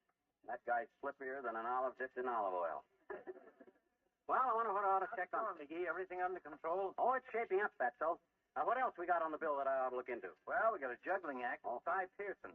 He's over there practicing now, if you want to... Yeah, I'll take a look. Juggling 3 dinner plates and a raw egg. Not bad for an amateur. Oh, hey, Cy. Hold it a minute. Yeah, what is it, McGee? You ain't throwing them plates and that egg high enough in the air. Let me show you how to do it. Yeah, but these are special plates, McGee. Balanced just right. You might drop them. What you mean, drop 'em? My gosh, when I and Fred Nittany had us a vaudeville act together, juggling was a big part of it. I'm an expert. Give me them 3 plates and the egg. Okay, you're the boss. Now watch how high they go before I catch them.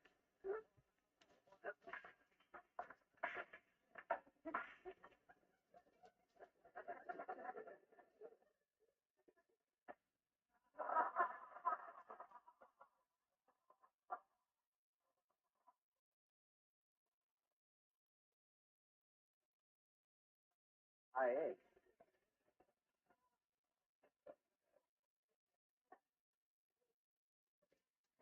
Come to think of it, it was Fred that done the juggling.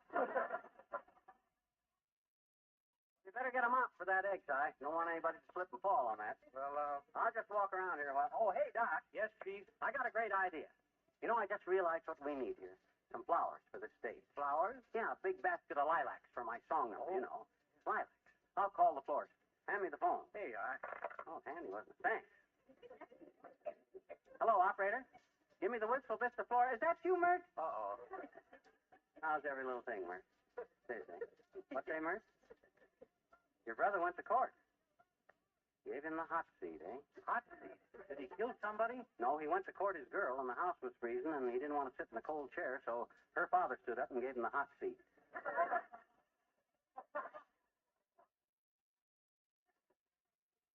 What say, Mert? Yeah, okay. Line's busy. I'll call him back.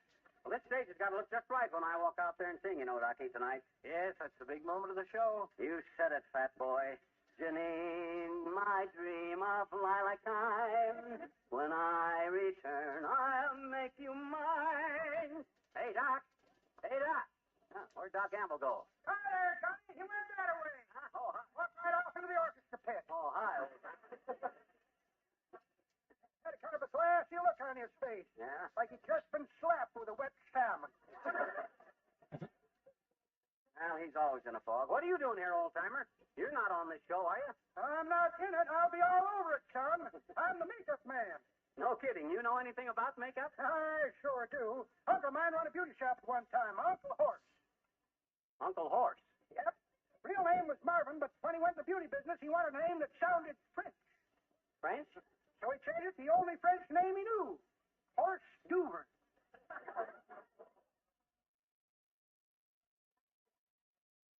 Oh, yeah, a very famous family, the Duver family. Your uncle must have been a whiz in the beauty racket. Well, he wouldn't have been if he hadn't got fascinated by women's noses. Noses? Yep.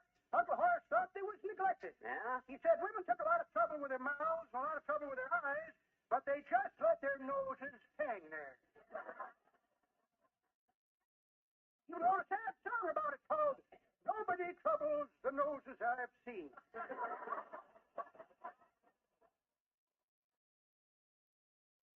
Funny, I never heard that on the hit parade. Poor Uncle Horace kept brooding about it while he plucked the eyebrows and painted the lips. Yeah? Kept saying to himself that Beezers, too, could be beautiful. One day he couldn't stand it no longer. Yeah? What'd he do? He was working on a lady that had a nose built along the lines of a dill pickle. He fell asleep in the chair. And temptation reared its ugly head. Right, Johnny. She woke up just as he finished beautifying right, Johnny. Yeah. She woke up just as he finished beautifying her bugle with a hand-painted portrait of General Grant in full uniform. Like bullshit today. That was the end of Uncle Horse's beauty shop. He ain't in the business now? Nope, he become a traveling salesman. He's real happy now, selling stuff to farmers. What's he sell to the farmers? Rings to put in bulls' noses.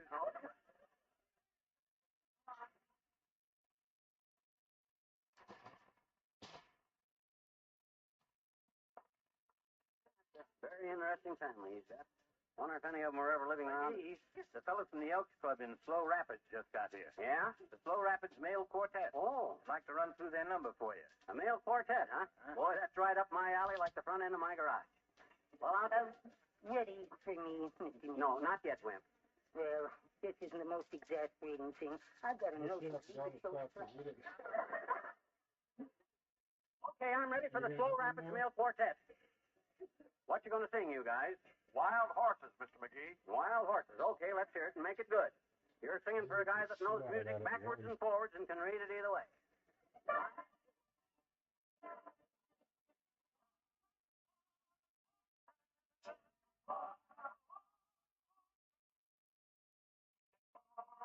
Pack of wild horses, pulling your wagon. From me, it takes more than superior forces, even a dragon to keep you from me.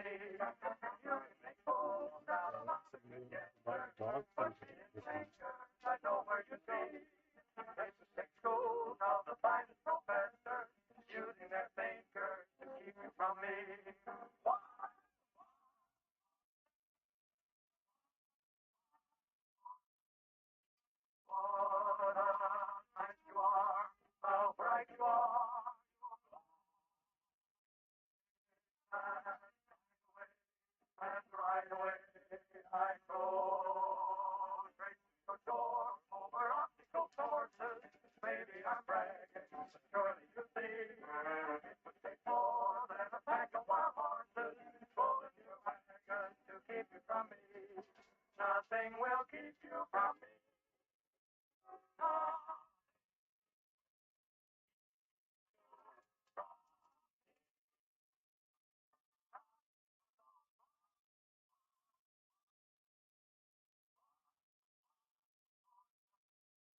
Oh, what a bright you are, how bright you are.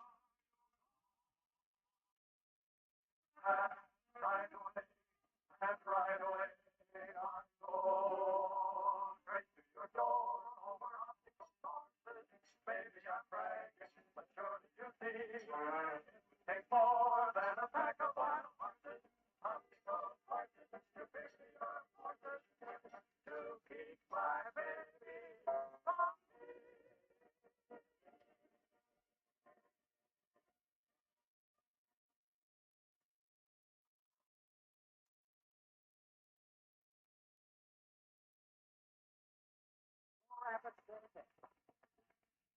Well, that's not bad, boys, not bad. You go out in the alley and woodshed that a while, and I'll listen to you again.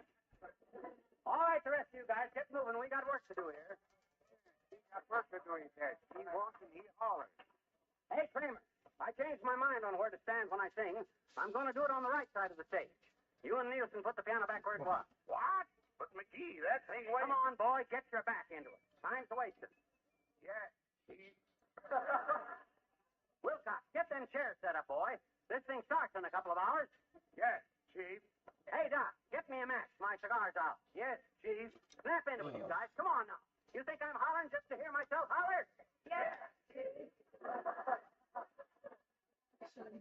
My gosh, I got to handle every little detail personally besides starring in the show.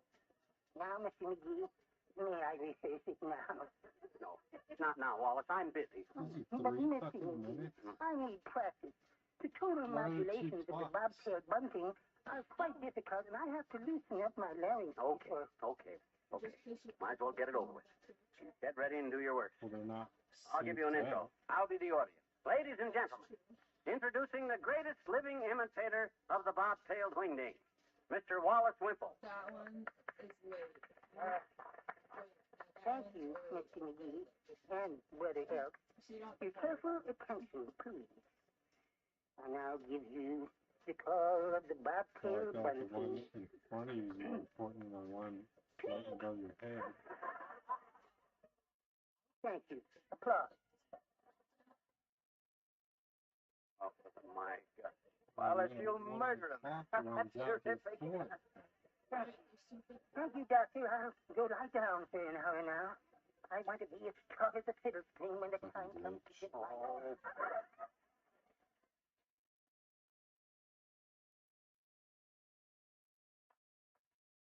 There, you can see, Doc, what kind of stuff I got to build a show out of.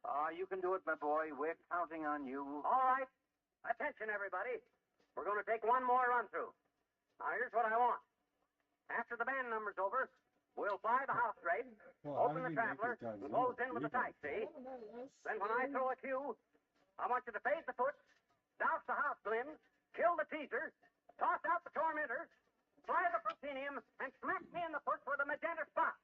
And I walk on with a suitcase and a cane, singing, Janine, I dream of...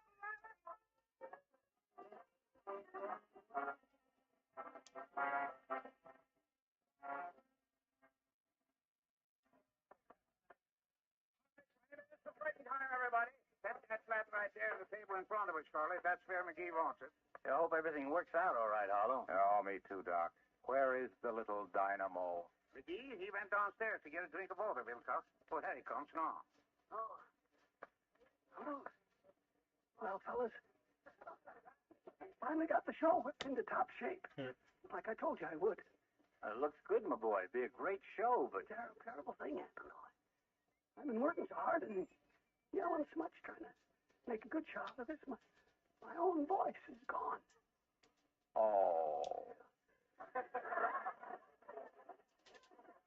Oh, no.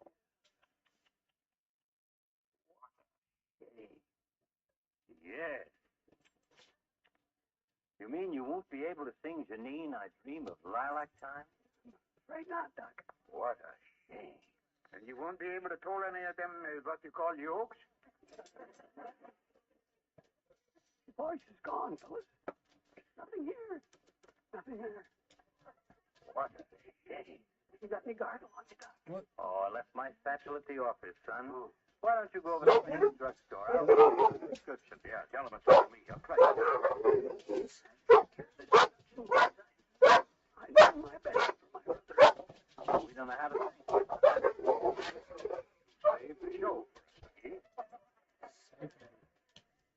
She was fucking whining because this little shit grabbed her by the fucking ass. And remember, It was holding the show on to must her. go on. Fucking hell. Should he open it? I had her. That was not Well? fucking true. It worked again this time. Like a charm, Doc. How many years is this now, Doc? 3 years, Harlow. Every time we have our smoker, he offers to sing. And every time he offers to sing, we put him in charge so he can holler himself hoarse. If he ever finds out what we're doing to him, the staff will be...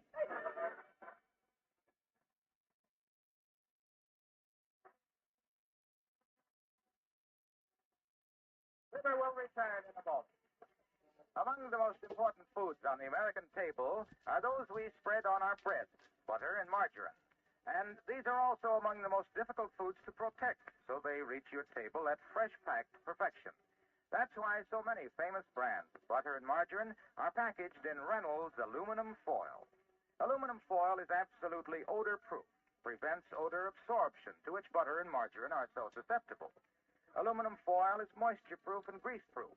None of the delicate flavor elements can escape. Next time you shop for butter or margarine, reach for the package where you can see the gleam of aluminum. That's the foil wrap especially developed by the Reynolds Metals Company, makers of Reynolds Wrap, the original and genuine pure aluminum foil with 1,001 household uses.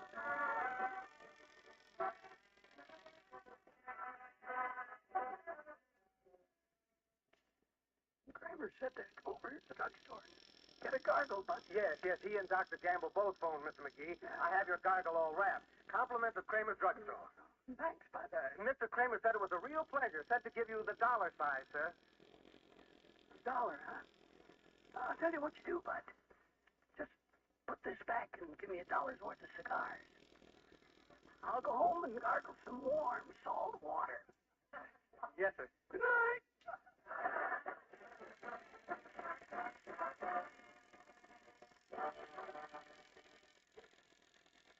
The Reynolds Metals Company, pioneers of progress through aluminum, has brought you the Fibber McGee and Molly Show, transcribed with Bill Thompson, Arthur Q. Bryan, Dick LeGrand, John McIntyre, Jan Arvan, Bob Sweeney, Jerry Housen. The part of Billy Mills was created especially for this program by Billy Mills. Next week is National Boys Club Week, and the Fibber McGee and Molly Show is proud to join with the rest of the nation in congratulating the Boys Clubs of America on 90 years of achievement. Until next Tuesday night, then.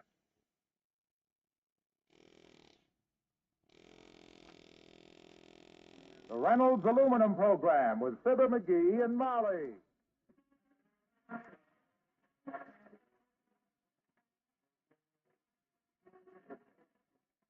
Reynolds Metals Company, makers of Reynolds Aluminum, presents Fibber McGee and Molly transcribed. The show is written by Bill Leslie and Keith Fowler and directed by Max Tuttle, with music by the King's Men and Billy Mills Orchestra.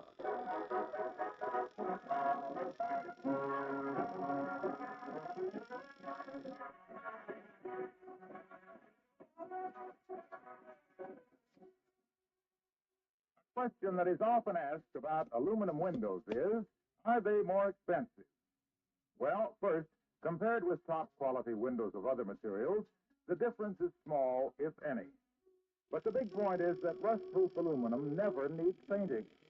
You know, it costs about $3.50 to paint a window, and you'll have to repeat that every few years. Add up all that painting expense over a 20-year mortgage life, and it will more than pay the entire cost of aluminum windows. And look what you have, the most modern beauty, the smoothest performance, trouble-free, always. Especially if you specify Reynolds aluminum windows. So outstanding in design, so exceptional in their high satinized finish.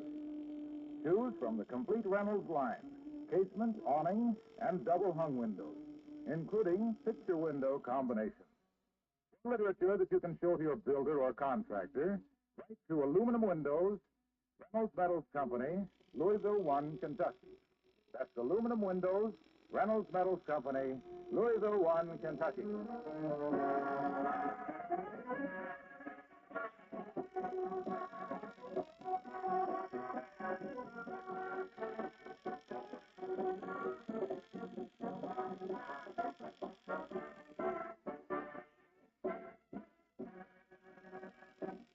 According to the old saying, there's a time and a place for everything. If you practice swinging a golf club in the spring, it's the right time. But if you practice it in the house, it's the wrong place. This makes a certain golfer half right and half wrong, which isn't a bad score for Mr. McGee of Fibber McGee and Molly.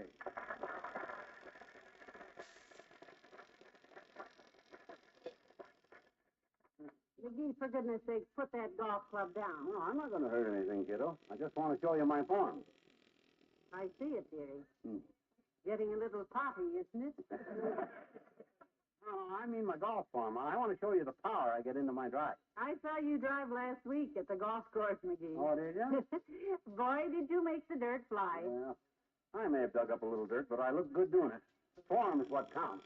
You heard what that guy playing behind me said to his partner. That guy's a real golfer, he said. No, dearie. He said that guy's a real golfer. Sounded like golfer to me. Anyhow, a few practice swings will put me back in the groove. Now watch how I... Please, McGee, not in here Oh, now. stop worrying, kiddo. I won't hit anything. Now watch this back swing. What'd I hit? The wall, thank goodness. Oh, look what I've done to my golf club. I cracked it. Now I need a new head. Oh, you're just self-conscious. I mean a new head for my driver. I better trot right downtown and get one put on. That's what I'm thinking of. Where'd he go? Oh, the rod and gun golf shop. 14th note. They'll fix it. See, isn't that an odd name for a golf shop, Rod and Gun? I don't know. Clarence Rod and Tony Gunn don't think so. I'll go get my hat. See, McGee, while you're down there, you can pick up Aunt Sarah's portrait for me. Huh? It's over at the Artistic Picture Frame Shop being framed. Oh, no, Molly.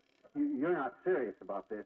You're not serious about hanging that 18 by 22 hand-tinted monstrosity in this house. Are you? Well, I certainly am. What's wrong with Aunt Sarah? That picture of her will stop every clock in this house. Why, her face would stop a freight train. She could stop. Stop. Okay. I have never claimed Aunt Sarah was a beautiful woman, but you must admit she has a nice, strong face. Strong is right. Even her ears look like they got muscles. Well, now, I think it's a very nice picture. Mm-hmm. And expensive, too. Yeah, but... She forgot to rub the price off the back. $17.95. Oh, is that the price? I thought that was the year she was born. Now, there's no use making snide remarks, McGee. I've had Aunt Sarah's portrait framed, and I'm going to hang it right there in the dining room. Oh, please, Molly. Not where we eat. Let me put it this way, dearie. Yeah. If Aunt Sarah is hanging on the dining room wall tonight, she looks down at the table loaded with pot roast, mashed potatoes, and apple pie. And if she's not hanging there, you look down at a can of sardines and a cracker. Yeah, you win, kiddo. I'll pick her up as soon as I get my driver fixed. Well, I'll see you later, baby. Okay.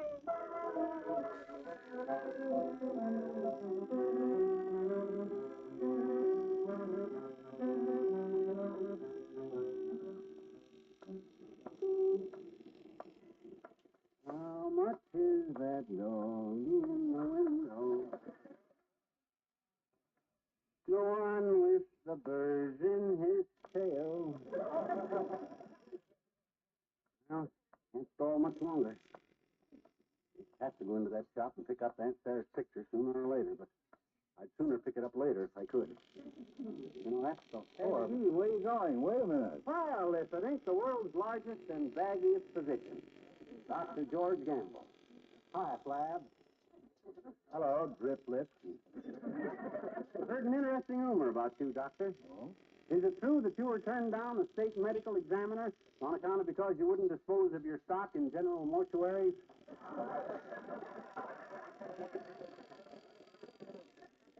No, but you're pleased to tell me. What are you doing downtown with a golf club over your shoulder? Oh, Looking for a lost ball from one of your wild drives? no, I just brought this club down and had a new head put on it. Hey, come on across the street with me, will you, George? Why? Where? To the picture frame shop. I got to pick up a portrait of Molly's Aunt Sarah. Boy, do I need moral support. Aunt Sarah? Is that the rich one? Yeah. $8 or $9 million and a wrinkle in her puss for every nickel of it. My only hope is to get Molly to hang the picture in my den. Then I can tell people it's a buffalo I shot. She sounds like a charming woman. Oh, dear. I'd like to go with you, if only to watch you suffer. I've got to get back to the office. Hey, wait a minute. Look, let me show you how much better my swing is going to be with this new head on my driver this year. Here, I'll show you. What, out here on the street? Why not? I'm not one to hide my talent. Somebody sure hit it. Doesn't show a bit. What? I got real good form now, boy. Smooth as the seat of your Sunday serge suit. What's he doing? Stand back, that's okay. You see, I don't only put power in the forward swing. I start by putting power in the back swing. What? What'd I hit? Fire alarm box. Careful, the plug is stuck in it. If you pull that down, I'll get it loose. Come on out of that. Turn Come on out of that. Oh, my God. That did it. Turning in a false alarm. I didn't mean it. It was an accident. I'll explain it to the fireman. Sure, you'll have 5 years to explain this one. I'll see you on visitors. Hey, Doc, wait. Is that the rich one? Yeah. $8 or $9 million and a wrinkle in her puss for every nickel of it. My only hope is to get Molly to hang the picture in my den. Then I can tell people it's a buffalo I shot. She sounds like a charming woman. Oh, dear. I'd like to go with you, if only to watch you suffer.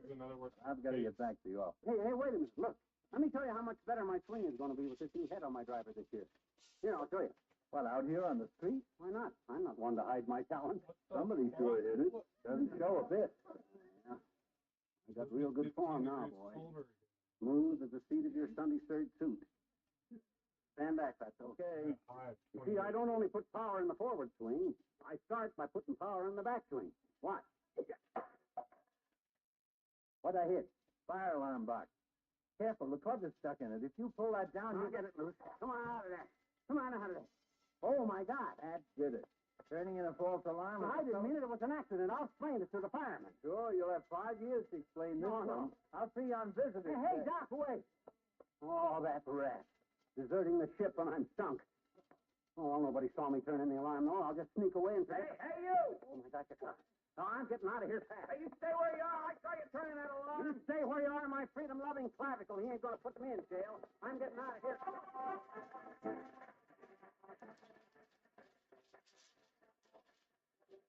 No, officer, and April in Portugal.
Mr. McGee is on the lam. We find him now crouched in the shadow of the Elks Club steps. Overhead, Ole, the janitor, is busy with a mop. Get spurs that jingle, yangle, jingle. What's that noise? Couldn't be a leaky radiator. I ain't inside. And there it goes again. I never saw a snake around the house, but if I see one now, I'd clop it with a mop. Oh, it's me. Oh, hello, McGee. What are you doing down there? Not so loud, Ole. Pretend I ain't here. Oh, I got no time to play games. If you want me to think you ain't here, go there and don't be here. You don't understand, Ole. I'm hiding out. The cops are after me. Oh, yeah, I turned in a false alarm by accident, and the cops saw me. I'm in real trouble. Ain't there someplace down in the basement you could hide me? Well, there's the broom closet, but I keep my lunch in there. I ain't sure I trust you with my lunch pail, McGee. Oh, don't be silly, Ole. I'm not. Feller that turns in false alarms might took another feller's Swedish meatballs. I told you I turned in the alarm by accident. That don't mean you couldn't swallow a meatball on purpose. Don't even like Swedish meatballs. Well, of course, I wouldn't force them on you, McGee. Look, Ole, please. Maybe you'll be happier in Yale with nice cold bread and water. I don't want to go to jail. I want you to hide me until... Stay where you are. It's too late. That's the cop that's on my trail. I'm leaving. Well, there he goes, the poor man's Jesse Ames.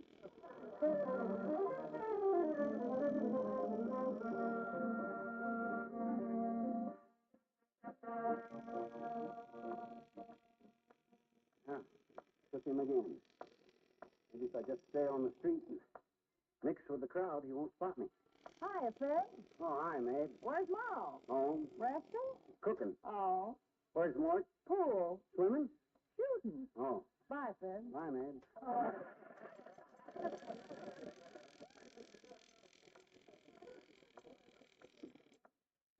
Mabel Toots. She would have cut me dead if she knew I was wanted by the law.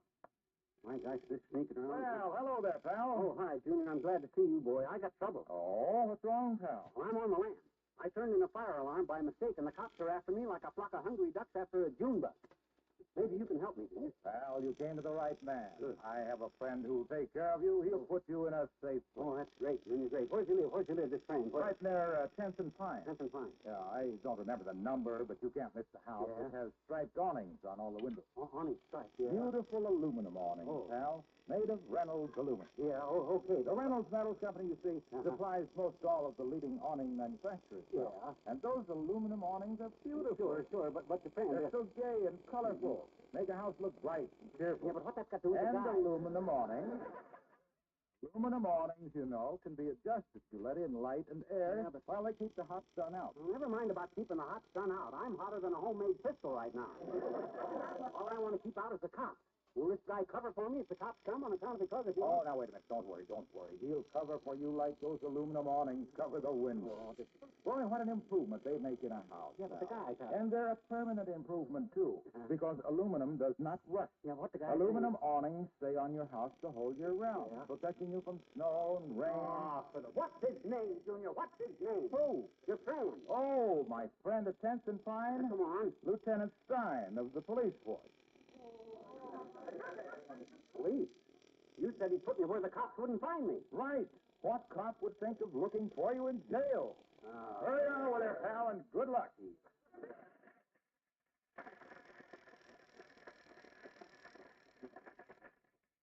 Why, that aluminum-plated double-crosser. Some friend he turned out to be. All he cares about is... Hey there, you! Wait right there! That cop again. I'll duck around the corner and take that guy like a bottle of French dressing. Oh, my goodness. Why don't you look where you go? I'm sorry, bud. I was looking over... Oh, it's you, Wimple. Oh, hello, Mr. McGee. What's your hurry? Hey, quick, Wallace. Duck in the bonton doorway here with me. Come on, Wallace. What's wrong, Mr. McGee? You look as nervous as a leftover Democrat. Look, Wimp, do me a favor. Pretty soon a cop will come around that corner looking for me. When he does, I'll scrunch back here in this doorway, and you step out and tell him I went that-a-way. Which way? That-a-way. Got it? You can depend on me, Mr. McGee. Good. I was a lamb thief in the law myself once. You? What did you do? I jaywalked. Policeman saw me, and I jay-ran like the dickens. Why, Wallace, you little rascal.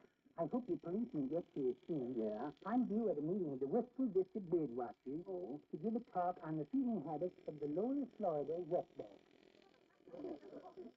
That's the bird? The wetback? What? Yes. What's It's very cross-eyed and eats nothing but grapefruit. Oh. When it pecks the grapefruit, the juice squirts Oh, here's into its bird. eyes and brings forth tears. Due to the bird's cross-eyed condition, these tears flow down its back.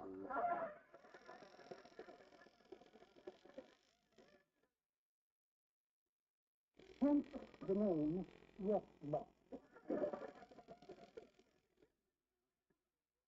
very interesting. Oh, here comes that cop. Get out there, Win. Go on. Go meet him and do your stuff now. All right. I'll show him off the tail. Good afternoon, officer. Weren't you looking for someone? Yeah, a little guy in a brown suit. You seen him? As a matter of fact, I did see him. He went, please darn my memory. Which way did you go, Mr. McGee? I'm going. Hey, wait. Come back here. Hey!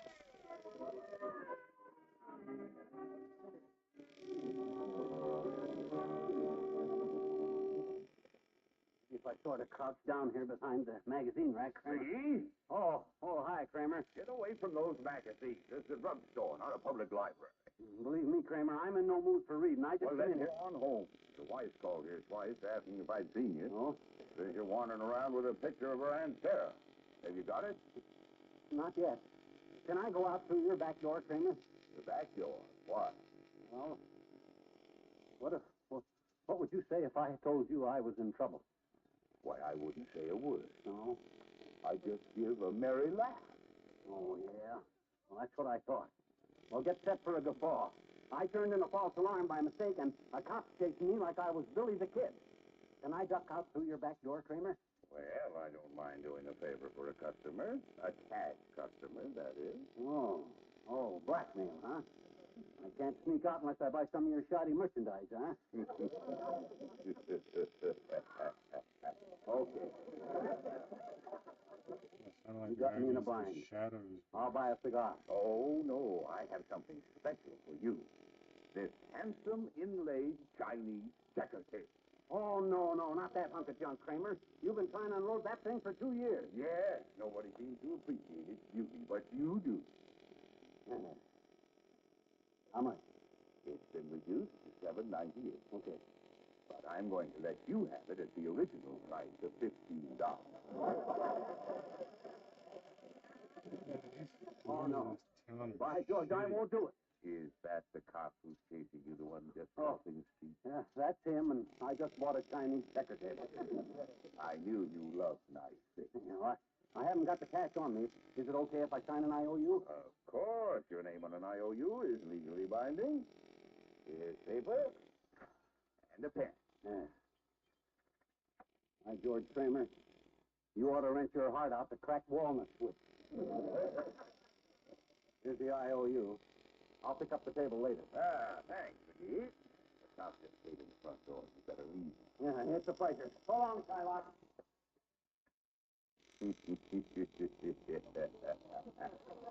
Oh, this is great. He's been putting things over on me for years, but I finally got it. Was his left? IOU $15. Signed, Billy the Kid. You think it was? Billy! It really did. It sounds like his voice. He did it again. It could be.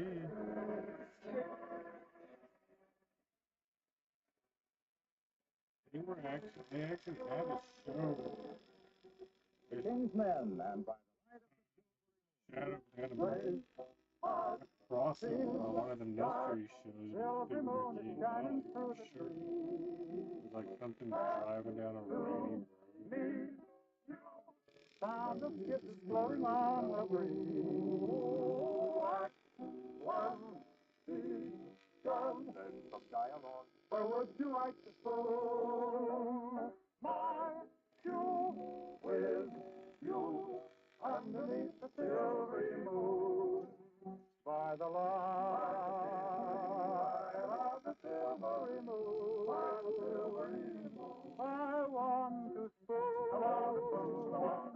to my honey our cruise to honeymoon, keep a shining into your silvery beams will bring love to me.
Finally gave that cop a slip again. Maybe I can slow down a while. Whew, that was. I can just get into Walt's small shop and have a quiet cup of coffee and calm on. Oh, hi, old timer. Oh, hello there, Johnny. Hey, you're kind of scared, son. Somebody chasing you? Never mind that. You see a cop any place around? No, but I'll get you one. Somebody trying to rob you, son? No, I I'll don't. get a cop. Please! Cut it out, that red eye. Please, run, please. Hey, wait a minute. Yes, but you did it. Yes. I got trouble enough. I came downtown this morning on a simple errand and all heck busted loose. Yeah. Molly left the portrait at the picture frame shop, and I came in to get it. Picture, eh? Who's it of? Well, it's an 18 by 22 hand-tinted horror picture of Molly's Aunt Sarah. And what a nightmare. She's got a look on her face like she was 40 miles from home and her broom broke down.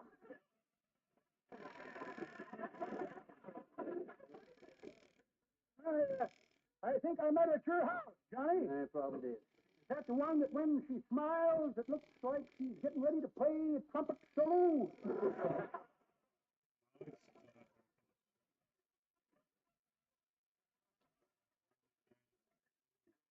Her big smile, yes. She had her hair done special for this portrait she sent us. Got it arranged in them kind of careless curls around her face, you know. Looks like she just popped up from the bottom of the ocean through 30 feet of kelp.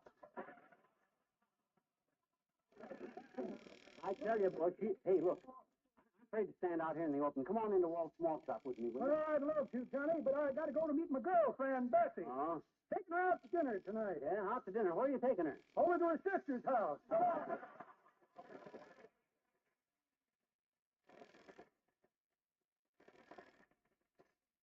Boy, I hope I can relax a while in Walt's place here. As soon as it gets dark, I can sneak home and tell Molly what happened. Oh, hi, Walt. Well, hello, Fibber. Come in. Who's here? Anybody? Not a customer in the joint, Fibber. Good. I just want some coffee and peace and quiet. I'll go grab a stool. Okay. Oh, hello, Cora. Oh, afternoon, Miss McGee. Sit right here. I don't like to sit with my back to the door, Cora. I'll take this stool here. Well, anything you say, Miss McGee. Yeah. You been watching them Western movies again, where the sheriff always sits with his back against the wall? No. I just happen to be... Because my kid does that all the time. Yeah. Westerns and all those space comics. Oh. Space men, space women. Yeah. Honestly, my kid's head is just crammed full of nothing but space. He probably inherits it, Cora. How's the coffee today? Just the way you like it. Black as a tomcat and just as full of fight.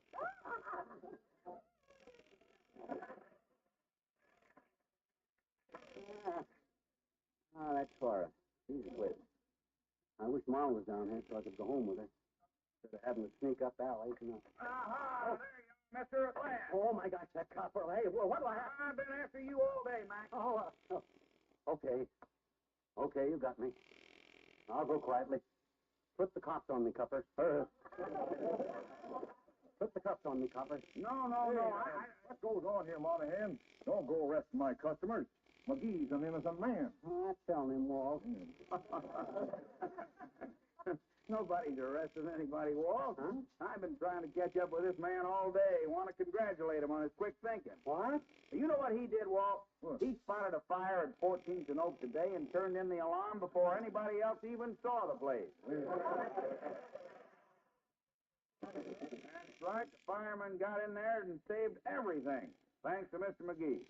You mean there really was a fire?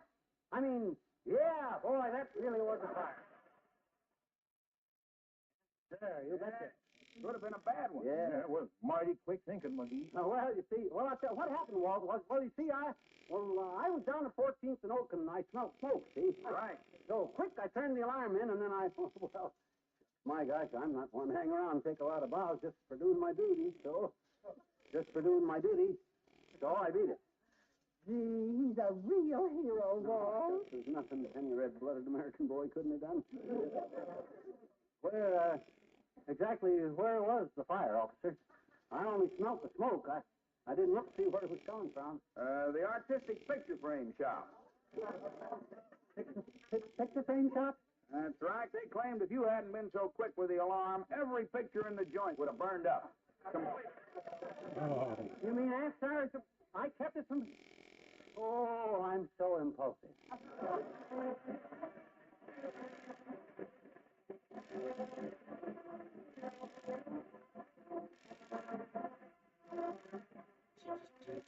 everything else. Fibber and Molly return in a moment. Bus when they're Here's a walking hot home. idea for you housewives who are always looking Back for up. something special to serve.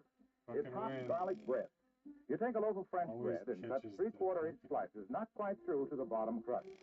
Then mix softened butter or margarine with chopped parsley and a crushed clove of garlic or garlic salt, and spread on each slice of bread over the top.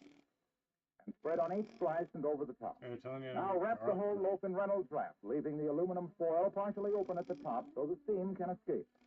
Now heat in a hot oven, 400 degrees, for 15 to 20 minutes, and serve right in the Now foil. some garlic Delicious. bread. And with Reynolds wrap, you needn't be afraid of the bread burning. And the foil wrap will keep it piping hot until you're ready to eat. Buy it again because you said Try it this tasted savory good, garlic right? bread. And always have Reynolds wrap on hand, We the can make a original loaf and of that genuine. shit. Comes in standard 25-foot rolls, in jumbo economy rolls, 75 feet. Also, heavy-duty Reynolds wrap, half a yard wide. Big. Made by the Reynolds Metals Company, world's largest producers of aluminum foil.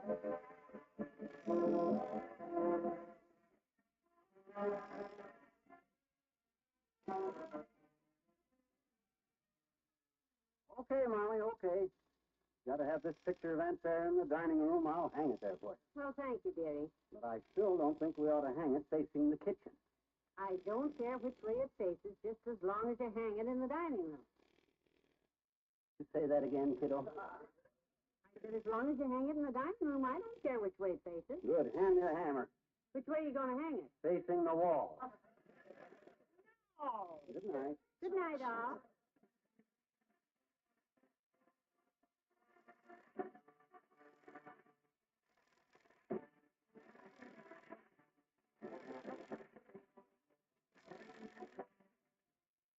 Reynolds Metals Company, pioneers of progress through aluminum, has brought you Fibber McGee and Molly transcribed. Bill Thompson, Arthur Q. Bryan, Dick McGran, John McIntyre, Jeff Kirkpatrick, Elvia Alden, Mary Jane Frost, Herb Weissman, and me, Harlow Wilcox. This is National Sunday School Week, a time to rededicate ourselves to the task of providing religious education for our youth. To build better citizens, take your children to Sunday school. See you again next Tuesday night. Good night.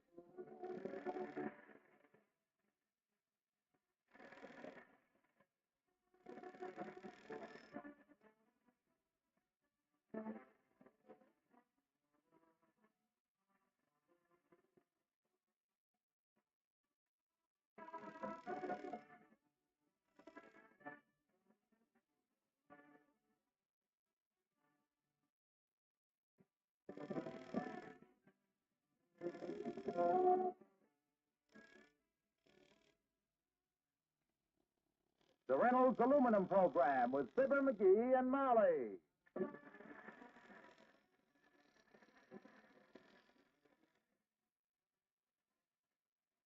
Metals Company, makers of Reynolds Aluminum, presents Fibber McGee and Molly transcribed. The show is written by Phil Leslie and Keith Fowler and directed by Max Hutto, with music by the King's Men and Billy Mills Orchestra.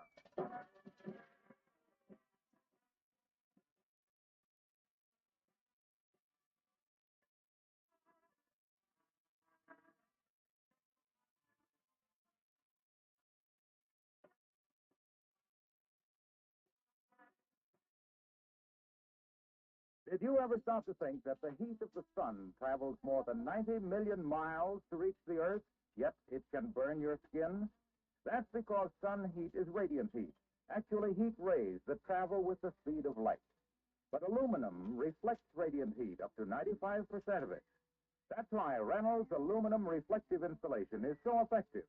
It's aluminum foil on strong craft paper. Put it in your attic, and you will literally turn off the heat this summer. Turn it away from your house. So temperatures inside are up to 15 degrees cooler. It's easy to do and inexpensive. This clean, pliable foil insulation comes in rolls you can carry under your arm. 250 square feet to a roll, 3 different widths. For about $40, you can buy enough to insulate the attic of an average 6-room house. Take it home and staple it up yourself over the weekend. Ask your hardware or building supplies dealer for Reynolds aluminum reflective insulation. For more information, send a postcard to Insulation, Reynolds Metals Company, Louisville 1, Kentucky. That's Insulation, Reynolds Metals Company, Louisville 1, Kentucky.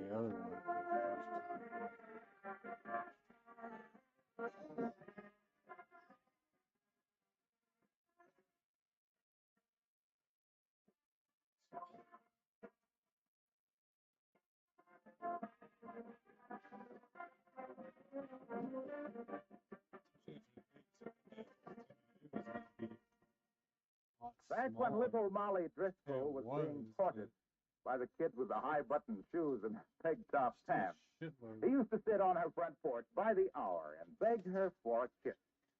Well, a good many years have passed since then, but here's that same lad now with a merry gleam in his eye as he says, Oh, come on, kiddo. Give me just one little bitty. No, McGee. Oh, my God. Not even a taste. I need to have this done in 5 minutes. This cake is for the ladies' club. for further details, come on in the kitchen with Fibber McGee and Molly.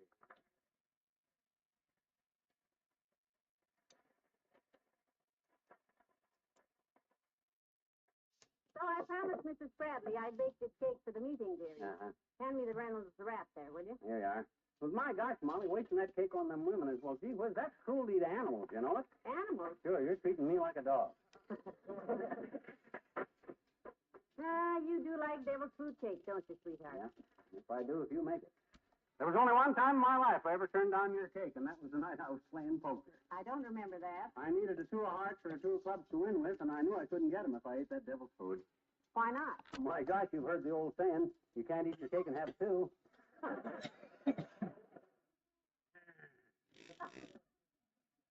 You get it, Molly? That's a very subtle boss. Based on the similarity in sound between Ain't the two. funny, McGee. Sight of that cake throws my timing off. What time you going to the club meeting? Because I'll drive I'm you. not going, dearie. What? But if you'll deliver this cake for me, I'll bake you one like it for dinner tonight. Well, that's the deal. But how come you're not going? I thought you was going Because that Mrs. Durkin will be there, and I told Mrs. Bradley I would not be in the same house with that woman. You and Mrs. Durkin have a beef? Yes, at the last meeting. Oh? We were discussing those boys who run wild in those hot rod autos, and I said they should all be incarcerated. So? So Mrs. Durkin said, what do you mean by incarcerated? Uh-huh. Shut up, I said. Oh? Shut up yourself, she said. Oh?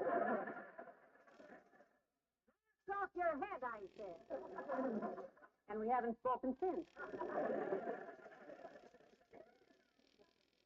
Sounds like a jolly little group. I had a look at that bunch of biddies when they met over here, and oh, brother. I never saw a collection of crows that could call louder about less in my whole life. Now, that isn't quite fair, McGee. The girls discuss a lot of useful things at these meetings, like how to fix up your home. Now, today, for instance, Mrs. Bradley is going to show them how to cover a chair. Oh, well, she's the baby that can do it. When she sits down, she covers 2 chairs. And hangs over the sides a little bit. Look, dearie, I've got this cake in a box for you, and please be careful with it, will you?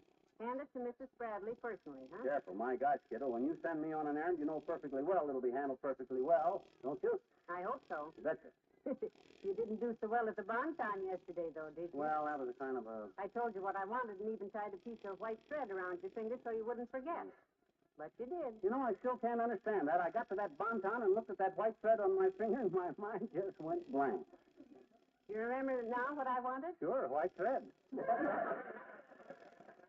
So don't you worry today. I'll deliver this cake to Mrs. Bradley, and I got to run a couple of errands of my own, and then I'll... Oh, somebody's at the back door, dearie. Come in. Oh, good morning, Mr. Wimple. Oh, hi, Wimple. Hello, folks.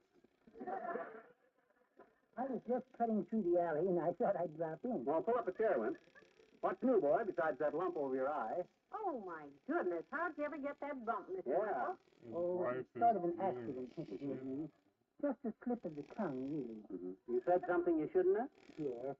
Sweetie Face and I were out at her uncle's farm yesterday, and her uncle asked me if we had any war bonds. War bond. Yes. I said, just one, our marriage license.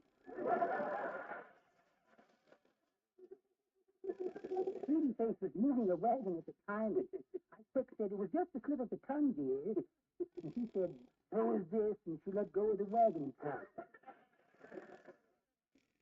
Have you ever been slugged with a hay frame, Mr. McGee? No, just underprivileged, I guess.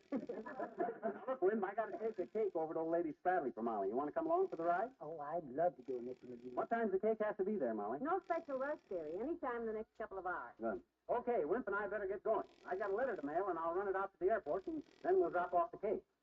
You seen my hat? No, not this morning, have you? Oh, I know where it is. I put that in the hall closet. No, McGee, don't open that hall closet. Please.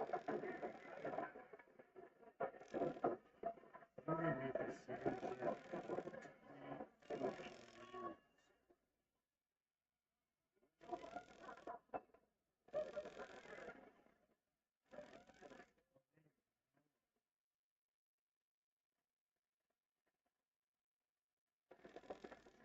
Rehab. Here's my hat here on the hat rack. Well, grab the cake, Wimp. Let's go. She was in rehab. Seriously. Billy Mills, the She's orchestra, and I'm sitting on top of the world. She had a breakdown. So she had to take some time off from the show. That's when they were saying she had the flu.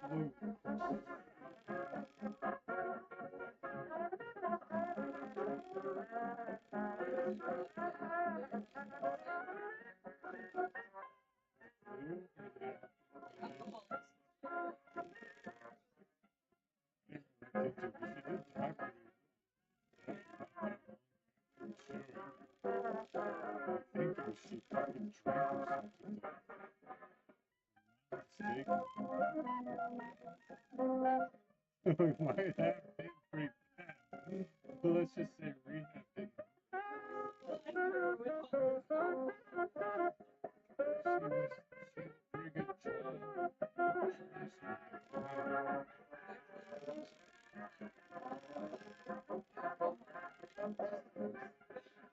Alcohol is a very addictive drug. Stop.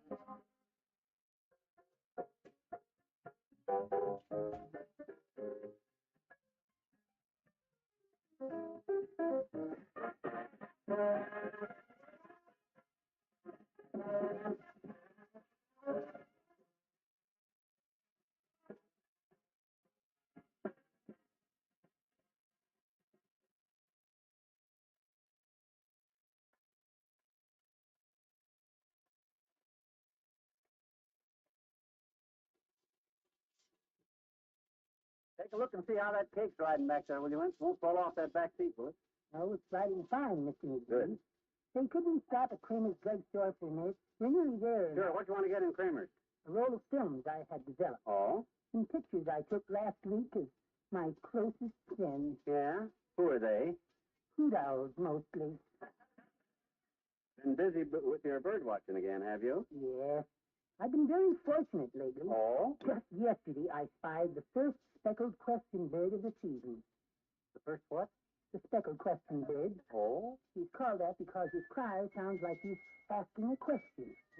This little fellow was just back from spending the winter in the South. How could you tell that?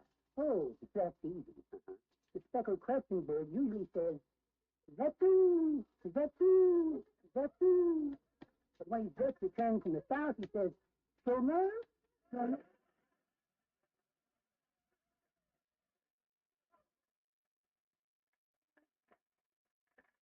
Fortunately, here's the drugstore, Wimp. Run and get your pictures. I'll wait here with the cake. Thank you. I'll cut you back as fast as I can. Okay, boy. He sure likes his birds. Been watching them so much, he's starting to walk like one. A duck. Oh, he's done. Oh, hi, Meg. Where's Mom? Home. Cleaning? Cooking. What? Brunch. Oh. Where's Marge? Market. Shopping? Clerking. Working. Working. Oh, Bye, sir. bye. Mabel, too. She must save up on conversation all day till she runs into somebody she knows. Oh, hey, Ollie. Oh, hi, Ollie.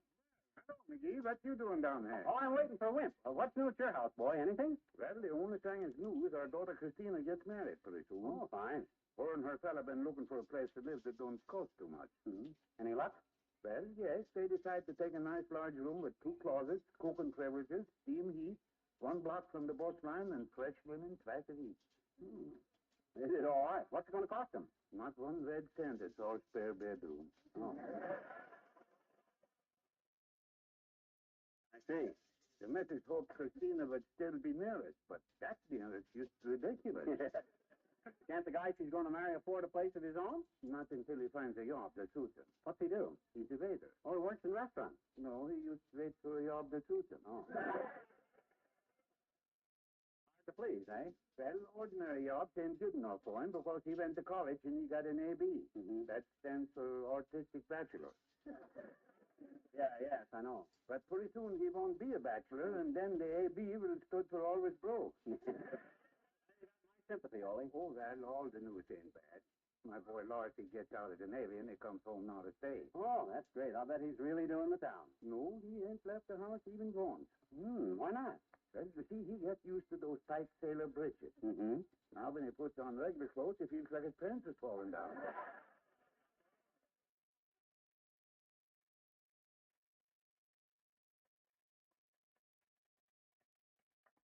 Hi, that certainly sounds exciting, Harlow. Yes, it gave me quite a thrill, Wallace.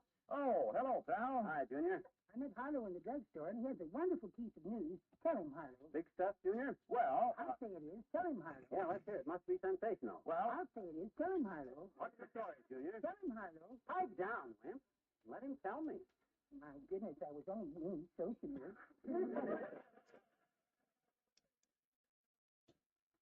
Go ahead, Harlow. What's the deal? Well, it's really not so much, pal. Mhm. I met a fella today who wants to take me on a fishing trip in his new boat. Oh, a new boat. Boy, I'd like to have that chance. Well, I must admit, I got quite a kick out of it. I could see myself out on the water, the boat cutting through the waves, its aluminum outboard motor gleaming in the sun. Aluminum motors? Yes, so many modern outboard motors these days are made almost entirely of aluminum.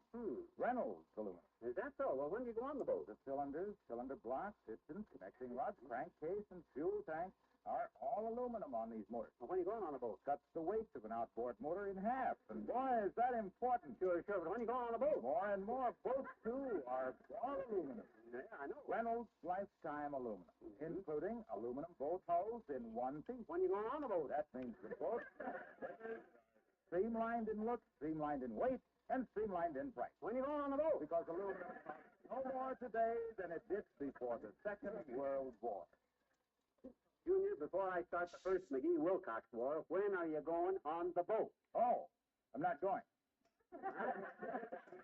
I turned my friend down. You turned him down. Sure.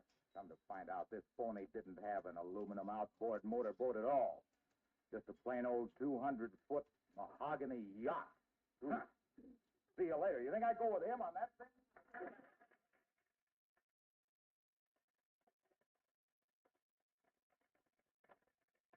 Now, come on, Wimp, get in. Let's run out the airport and mail my letter before we all turn to aluminum.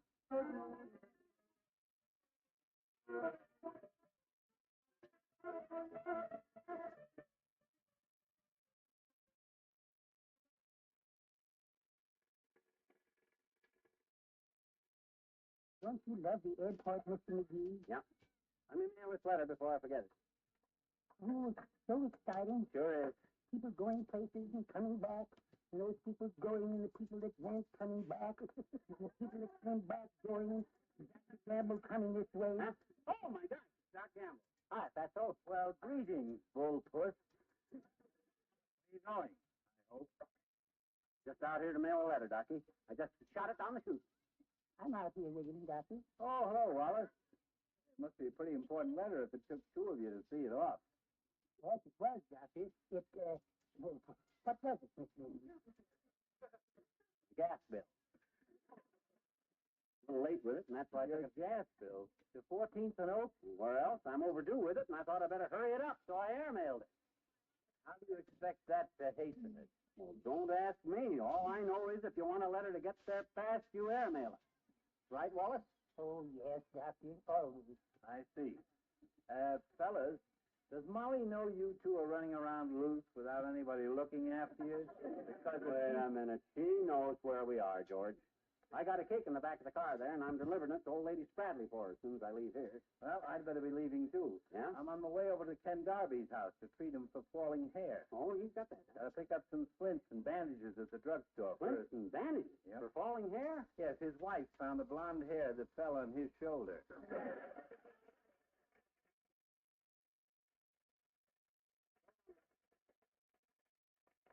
Now, come on, Wimp. Let's deliver this cake and get home. All righty. Isn't Dr. Gamble nice? He's a great guy. You happen to like a guy that weighs around a ton with his pockets full of pills and smells like a prescription counter. Personally, I do. Wait, Mr. McGee. I think this man wants... Excuse me, gentlemen. Are you going into town? Tom? Oh, I am. Cabs are all filled up. I wonder if I... Oh, sure, bud. Climb in the back seat there. Thanks. Just make yourself comfortable there. Where do you want to be dropped off? Oh, any place around the Civic Center. Mm-hmm. I'm taking this package to a friend who's near there. Oh, yeah. Well, we go right by it. Just sit back and make yourself comfortable. Thanks. Most guys that pick up another guy expect him to give his whole life history, but not me. I just give him a list. Good. You from around these parts? No. Further west? No. Further east? Yes. Massachusetts? No. New York? New Jersey? No. Pennsylvania? Delaware? Maryland? No. What you do? No. Oh, well, don't matter. Just make yourself comfortable. Well. You know, Bud, there's something familiar about your face, like you might be related to somebody I know. Your name happen to be Callahan? No. Smith? Jones? No. Johnson? Williams? Thompson? No. Basil Rathbone? No. Oh, don't matter. Just relax. Thanks. Nice car you got. What year is it? 1940. Nosy, isn't he? That's the way it is with hitchhikers, Wimple. Give them a lift and they want to know your whole life history.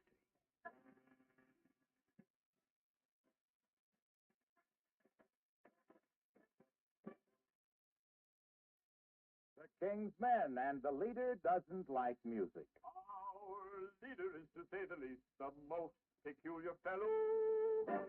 He seems to know his instruments from piccolo to cello. He plays all compositions, and he plays in every key. But he has one peculiarity. Leader doesn't like music. For the maestro, he's in the lack of the music.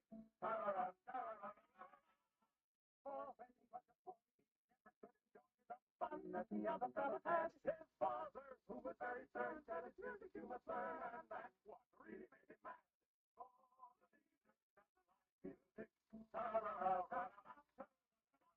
So the people on the floor may be clamoring for more. With his hat in his hand, people have to understand that the leader doesn't like music, and the leader doesn't like the band. Oh, the leader hates all kinds of music.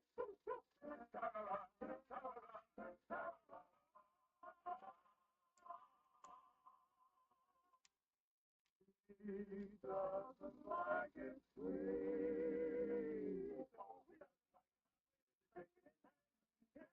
The leader doesn't like music, and the maestro doesn't like the band boys, and the band boys don't like the leader man either, and the leader man doesn't like the band.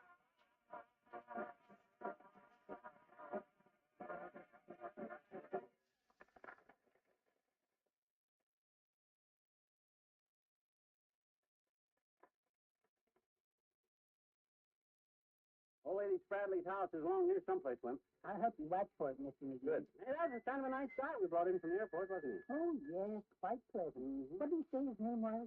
Come to think of it, I don't believe he's sad. Looks like a guy with money, though. I can always tell good breeding, and he looks like a very well-breeded guy on account of the case. Oh, here's the house. Here's the house. Get some great steak. Reach back there and get the cake for me, Wimp. Attaboy. Now, this won't take long because I wouldn't go inside that house for all the fees and tutti-frutti. I don't blame you. When old lady Spradley opens the front door on that gas vest, it'll sound like pulling a stopper out of a bottle of booze. I will see it. Molly should have kept this cake and sent this bunch of crows a few ears of corn. Oh, there you are, Mr. McGee. Do come in. We've been waiting for you. Hi, Mrs. Spradley. I can't come in. I just come to bring this... Cake that your wife sent. Oh, she baked such wonderful cake. Yeah, much too good. Well, I do wish you could have come to the meeting. It's been just a wonderful meeting, Mr. McGee. Oh? So stimulating. Oh? Somebody spiked the punch? Dennis used to get pretty stimulated himself. Mentally stimulating, Mr. Oh, I McGee. We've been studying European politics. Oh? Our topic today has been West Germany whither. Yes. Such a fascinating subject. Whither? You know, of course, about Adenauer. Adenauer? Oh, sure. You do that next week when daylight savings starts. No, I'm speaking of Chancellor Adenauer, Mr. McGee. West Germany. Oh, yeah, sure. The chance, yeah. I read about the chance. I do feel that these days, when so many women are going into politics, we girls should know about foreign affairs. How do you feel about foreign affairs, Mr. McGee? Foreign affairs? Yes. Well, they're all right for foreigners, but I don't think a married man has got any business in... I'm afraid I'm talking a bit over your head. Oh, here, I'll come up on the top step. Now we're about even, so if you'll... As I was saying to the girls, before we can run politics, we must know politics. Ah, yes. I feel that before we women can take any vows, we must first provide ourselves with a good, firm foundation. You can't take a low vow if you're scared something's going to split, then... Mrs. Spradley, if you think I'm going to stand out here and discuss such a subject by any three-way fetch of the imagination, all I got to say is good day.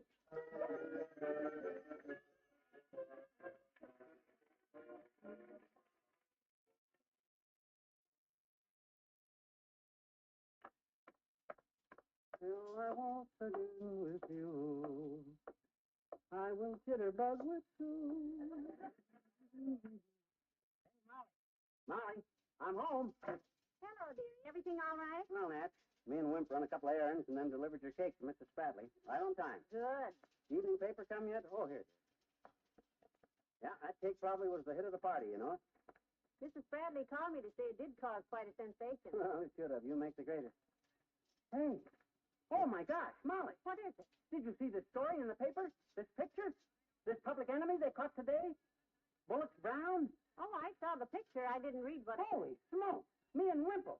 We picked this guy up this afternoon. What? Oh, my. You actually... Yeah, we drove him in from the airport. I dropped him off at the City Hall corner. Wow, public enemy. Heavenly day. This Brown was nabbed on his way to visit his pal, Machine Gun McGraw, who's in city jail. Oh, dear. You might have been killed. Or arrested. Brown was carrying a cake to deliver to his accomplice. Cake? Yeah, I remember now. He had a box in his hand. Says police suspecting concealed weapons opened the cake, tore it apart, but found nothing. Brown was released, but the police ate the cake.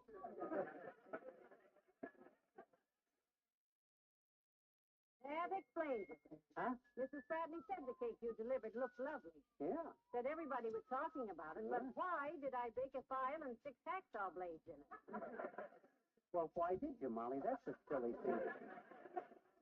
Think of those those policemen tearing into my beautiful cake, I've got a good notion to go down there and...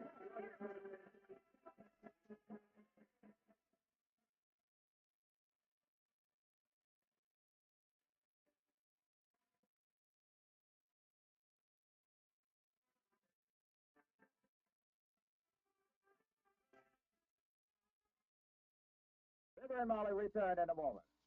It's good table talk to say, please pass the butter or please pass the margarine. Both are healthful and flavorful. But do you know how the best butter and margarine are passed on to you from the place where they are made? In Reynolds aluminum foil, of course. Your favorite brands come to you in a special foil wrap developed by the Reynolds Metals Company. Butter and margarine especially need the complete protection that only aluminum foil can give. Protection against delicate flavor elements escaping from within. Protection against tainting by outside odors. Aluminum foil is odor-proof, moisture-proof, and grease-proof.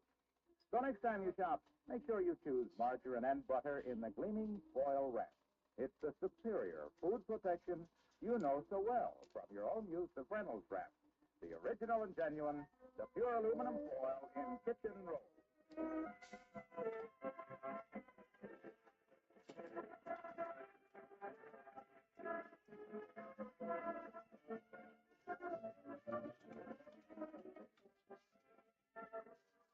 Ladies and gentlemen, let me read you some shocking statistics. Every day, 600 Americans die of cancer. 225,000 Americans will die of cancer this year. At the present rate, 1 out of every 5 Americans will develop cancer. Think of that. But it can be cured if it is caught and treated in time. About 70,000 of our people were saved from cancer last year. The American Cancer Society is leading the fight against this terrible disease, and it can only be won with our money. Send your donation to Cancer in care of your local post office. That's cancer in care of your local post office. Good night. Good night, all.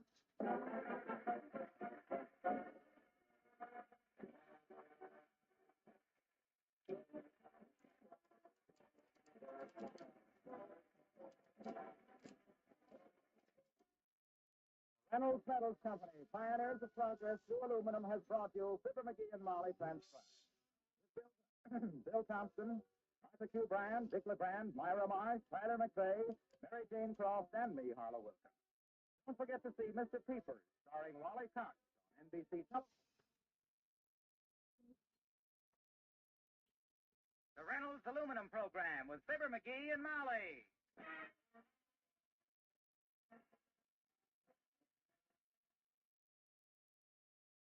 Reynolds Metals Company, makers of Reynolds Aluminum, presents Fibber McGee and Molly transcribed.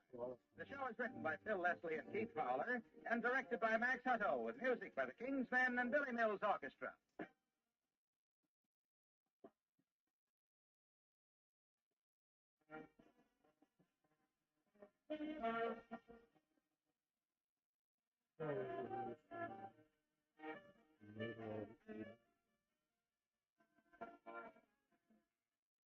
You must have noticed on some new house in your neighborhood the modern kind of gutters with the soft white gleam, Reynolds Lifetime aluminum gutters. Maybe you've seen an old house transformed by this modern touch. And maybe you've said to yourself, well, they are beautiful, but they must be expensive. Well, that's where you're wrong. If yours is an average 6-room house, $60 ought to buy your Reynolds Lifetime aluminum gutters, maybe less. And they go up easily without any soldering. They can't rust, so they never need painting. Add up what it costs to paint and repaint ordinary gutters, and aluminum pays for itself. Ask your sheet metal shop, hardware, or building supplies dealer for Reynolds Lifetime aluminum gutters and downspouts. Or write for literature about this big home improvement for so little money. Just address a postcard to Aluminum Gutters, Reynolds Metals Company, Louisville 1, Kentucky. That's Aluminum Gutters, Reynolds Metals Company, Louisville 1, Kentucky.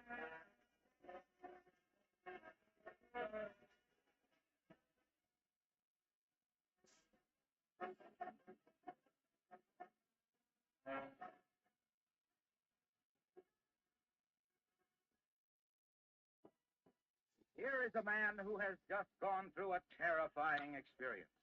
With a look of horror on his face, he staggers into the kitchen, sets his bag of groceries down, and says, My gosh, Molly, have you saw the price of groceries lately? Aye, dearie? Hi, Molly. I says, have you saw the price of groceries lately? Yep, it's Fibber McGee and Molly.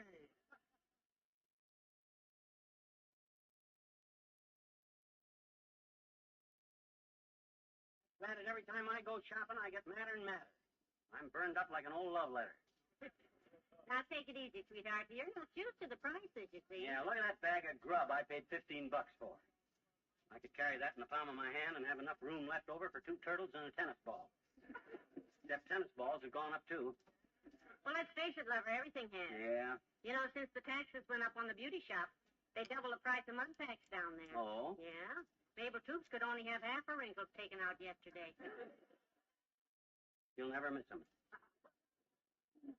Their manicures have gone up, too. But I've been saving my allowance, and I'm going to have my thumbs done this afternoon. Oh. Well, the whole thing's just a vicious sight. That's what the whole thing's a fish. I have to pay 3 times as much for his food to a grocer whose rent's been raised twice by a landlord that's costing $20 for a $1 pair of shoes from a shoe man that can't make enough to buy groceries, then the milkman on and the taxes, and what did I start out to say in the first place? Well, that it's expensive to live these days. Said it. What should we do, quit? Well, the whole trouble is money ain't worth anything anymore. People ought to throw it all away and go back to the old barter system. Barter system? Sure, swapping stuff for other stuff instead of buying stuff. Oh, you mean like giving a saddle blanket for a dozen eggs or a pair of pants for a lamb shank? Yeah. Boy, would I be riding high if they started bartering again? I always have been a real sharp trader. Drive a hard bargain, do you? Always had an knack for it. I remember when I was only 12 years old, I went swimming with a bunch of kids and persuaded one of them to swap me his bicycle. Yeah, I went swimming with a bunch of kids, and I remember when I was only 12 years old.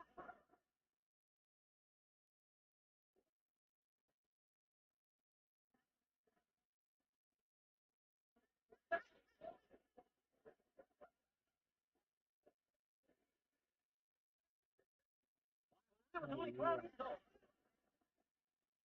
I went swimming one day with a bunch of kids and persuaded one of them to swap me his bicycle for a bag of marbles. That was a sharp deal. How'd you talk him into it? Well, he was only 8 years old, and I sort of held his head under the water while he made up his mind. Ah, you were the clever one. And I haven't lost the knack to either. I guarantee you I could take anything we got in this house and swap it for something better. McGee, I'll just take you up on that offer. Huh? I'd like to see you trade off that old moth-eaten moose head with the loose eye for something. Anything. My old moose head? The one in the hall closet? No, it's out there on the back porch. Huh? I took it out of the hall closet because it fell on me a dozen times, and I got tired of telling people I was bruised when struck by a moose. You should have left it hanging over the mantel where I hung it. Oh, no. I also got tired of hearing you tell people how you brought it down yourself. Well, I did. I brought it down from the attic. Where you hid it when Uncle Sycamore first gave it to us. I should have buried it in the basement. Well, don't worry. I'll swap that baby for something good. I'll bring it in here. Have a look. Be careful now. Don't drop it because that thing is heavy, dearie. Let me take it in the front room. Come on in here, Molly. Don't face him toward me. I'm allergic to cross-eyed mooses. Or mice. Meese, kiddo. Plural. He is. Look at him. Looks like the moths have been at him again. Not much hair on his neck. He's old enough to be completely bald. Looks horrible. No, don't you worry, kiddo. With my silver-tongued oratory, I'll have somebody begging to take this moose head off our hands when I start the swap. I'm gonna... Come in.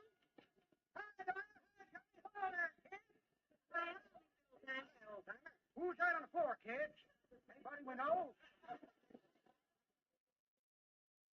Now that's McGee's old moose head. Ah, beauty, ain't it, old-timer? They don't make moose heads like that anymore, boy. Ah, that's a mighty fascinating face, Johnny. Yeah. Sure, I'd like to have that moose head. You would? Yep, for sentimental reasons. Yeah? Reminds me of an old girlfriend of mine, daughter. Not Bessie. No, Isabel. Isabel. She was before Bessie's time. Oh? Lady wrestler, Isabel was. One of the villains. Yeah? Wrestled under the name of the Dirty Damsel. moose head reminds you of her? Especially that bald spot. Yeah? If you got a hunk of hair yanked out to match with Fanny Fagan, the female fiend. Yeah? She was too cold to wear a wig. Sounds like a lovely girl. Oh, Isabel was a doozy. Look, old-timer, you've always been a friend of ours. I'm going to give you this moose head. Oh, bless you, son. If you got something to trade for it, that is. Johnny, I'll give you the shirt off my back. Huh? Quick, help me get it unpinned and you can have No, it no, right now. no. I don't want your shirt. Haven't you got anything? Here, how about this? What's that? Did you take what I got in this package? Sight unseen, we take it. Oh, don't be so eager, Molly. What is it, old-timer? Stereopticon, Johnny. Stereopticon. One of them things that you look through and see picture slides of Niagara Falls. Oh? Got a full set of slides here. Here's the deal. Give me the stereo. Here, take the moose head. Oh, this is wonderful, kids. Just looking at them big glass eyes brings back a lot of fond memories of Isabel. Good wrestler, was she? Daughter, she was the greatest. Good. But, like it must to everyone, defeat comes to Isabel. Her downfall was a full Nelson. Another wrestler got a full Nelson on her? Nope. She made a fellow named Nelson that was always full. And the rest of my life supporting him, up and downstairs, mostly. Isabel, so long, kid.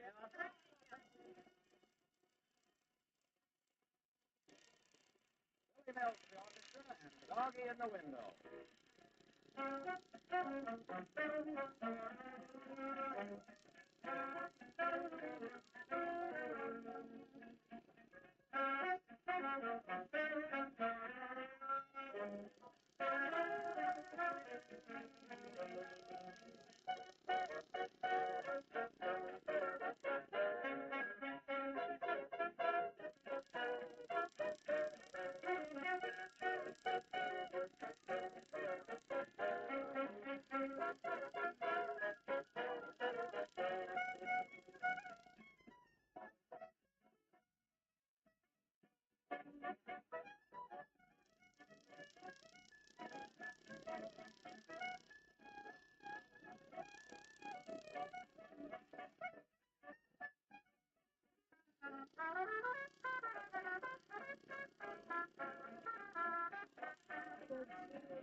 Boy, old boy, swapping that moose head for this stereopticon has got my trading blood up, you know, Molly. It has, huh?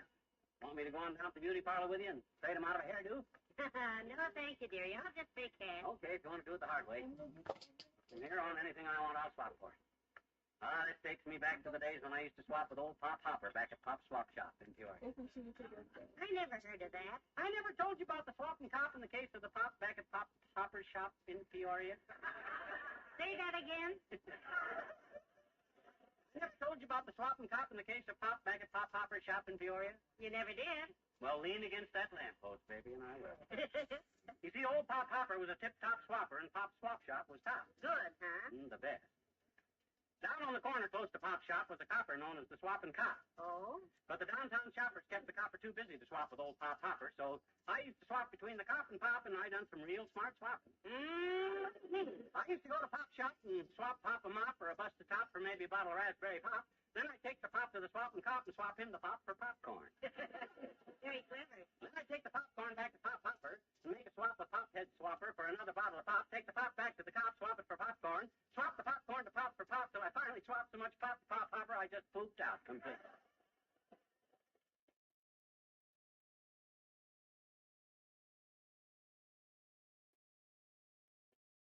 Say, was that the Mr. Hopper whose daughter was a well digger? Because I knew. Yeah, she was one. Oh, look, here's Brokehausen's pet shop. Come on in with me, and I'll give you a real demonstration. Let's see what kind of a deal I can make with old Brokey, huh? Come on in. Well, I'd like to, dearie, but it's time for my appointment at the beauty shop. Oh. You go ahead, and I'll see you back home, sweetheart. Okay, Tootsie. Well, welcome to Castle's Pet Shop, McGee, and the top of the morning to you. Hi, Brokey. Now, what could I did for you? You come to maybe buy a puppy, maybe? You know my slogan, you can't go wrong with a Broadcastle puppy. Broadcastle puppy. No, I'm not looking for it. I've got a remarkable puppy here. Part sheepdog and part dachshund. Oh? It's built lower to the ground than a regular sheepdog, and that's good. Good for what? Good for the dog. Oh? And it means it can stand under the sheep. Oh. Well, I'm just looking for a dog, Brokey. In fact, I didn't come in to buy anything at all. I came in to swap. Swap, McGee? Right, I got a stereoptic in the trade and some swell slides. Here, take a look at this. Oh, that's nice, McGee. Yeah. But I was thinking that I would buy a television set to watch the movies. Oh, take the stereoptic in instead. The slides are the same age as those television movies. When you're looking at these, no guy busts in trying to sell you a reconditioned sewing machine. Oh, yeah, well, that's a good point. Yeah. Would you swap it for this bowl of goldfish? You got a deal. Give me the fish. Now, be careful and don't let him slap over. Oh, before you go, McGee, one more thing. Yeah? If you are maybe interested in canaries, I have in the back room a most remarkable bird. Yeah? Now, this little canary sings the Vesti La Juba aria from Pagliacci. Oh. The complete aria. On key all the way. Oh, yeah, well, I wouldn't be interested, Brokey. I don't care for that classical stuff. See, if you get a canary in that knows the words to Doggy in the Window, give me a buzz. I'm listening. Well, so long. Yeah, well, goodbye. Oh, don't spill the goldfish. Ah, boy. One more step up the ladder. From a moose head to a stereopticon to a big, round bowl of goldfish. I haven't even started to hit my stride yet. Why, by dinner time tonight, I'll have... Uh-oh. Here comes Mabel Toops. What the heck is she carrying? Why, it looks like a... Hi, Maeve. Hi, Fib. What you doing? Shopping. Oh. What you doing? Swapping. Oh. Want to swap that? This? Yeah. For what? This? That? Yeah. Sure. Good. Here. Here. Right. Careful. Right. Careful. Bye, Maeve. Bye, Fib.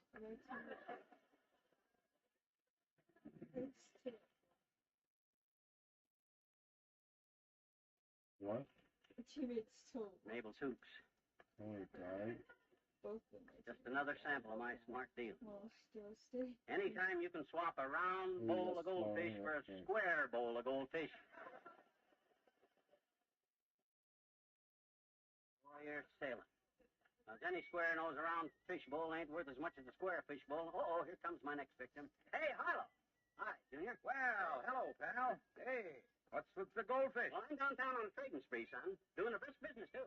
Well, you've got the right idea, pal, with that bowl of goldfish. Yeah? Yeah, the modern businessman these days has to attract attention, has to catch the eye of his customers. I do? Sure. And one way to do it is to walk down 14th Street with a bowl of goldfish in your arms. Hey. Another, more popular way is to put a beautiful, shining new front on your shop or your store or your office building. A handsome, eye-catching front of gleaming Reynolds aluminum. Oh, I see. Well, my front is a gleaming bowl of goldfish. Yes, sir, in their search for a smart, economical way to bring beauty and eye appeal to their places of business, more and more businessmen these days are turning to aluminum. No kidding. I'd like to see one of them businessmen after he turns to aluminum. See a guy? No, I don't mean the What man. do you do, stand out in front like a cigar store Indian to draw the crowd? On account of because a full-sized aluminum businessman ought to be quite a display. No. Even an aluminum midget would be a thing. No, pal, no. I simply mean that all across the nation these days, storefronts are gleaming with aluminum. Hey, look across the street, pal, at the Bonton department store. Oh, I can't look. I owe them money. I'll take a quick gander anyhow. You see that handsome canopy over the door there? Aluminum. Look at those collapsible awnings on the windows. Aluminum. See the windows themselves? Glass. But they're framed in aluminum. So are the doors. Reynolds Lifetime Aluminum. Yeah, well, anyhow, Junior... Look at that handsome aluminum sign. Those big block letters telling the world that this is a modern store. Yes, sir. Let your architect show you how to put up a good front. Reynolds Aluminum, the low-cost, rust-proof metal that pays for itself in maintenance savings. Your architect will show you how... Hilo. He will. Hilo. I got no architect. I just got a bowl of goldfish. You want to swap me for him? Make me an offer. Oh, I don't Oh? Well, how about these sunglasses? It's a deal. It's a deal. Here's the fix. Okay. I'll rush these babies right home. Just out of curiosity, Junior, what the heck do you want with them goldfish now that you got them? Oh, I don't want them, pal. I just feel sorry for them. I know how embarrassed they must feel. Embarrassed? Yes. Imagine being the color of plain, ordinary gold. What you mean? I'll rush the poor things home and give them a coat of aluminum. Oh, pal.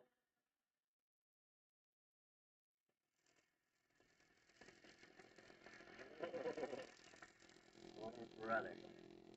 That guy's completely without shame. He's completely without sunglasses, too. I think I'll amble right on down to Walt's smoke shop and see if I can swindle old Walt out something while I'm hot.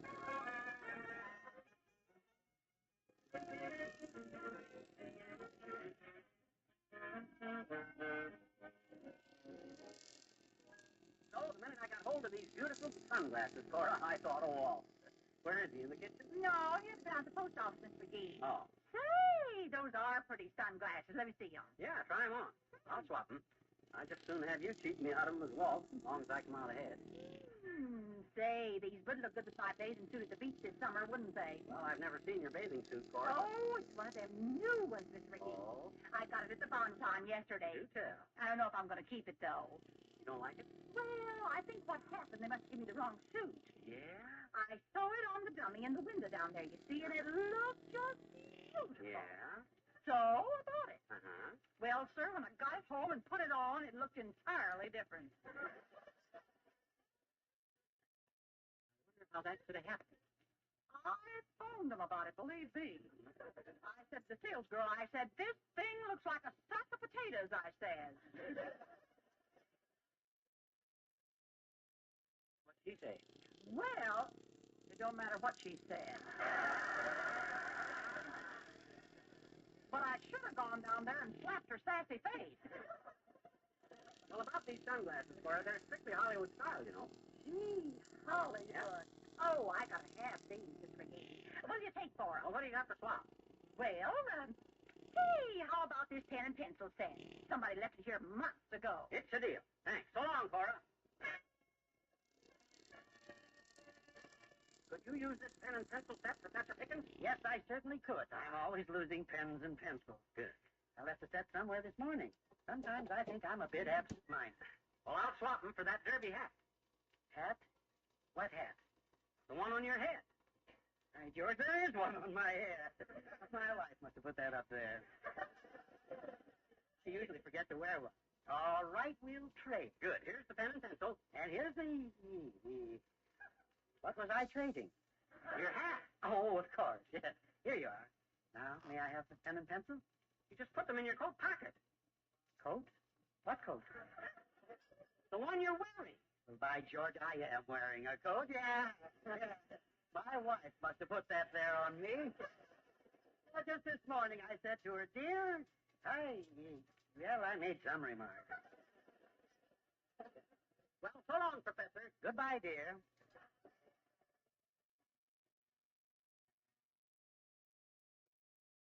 I went.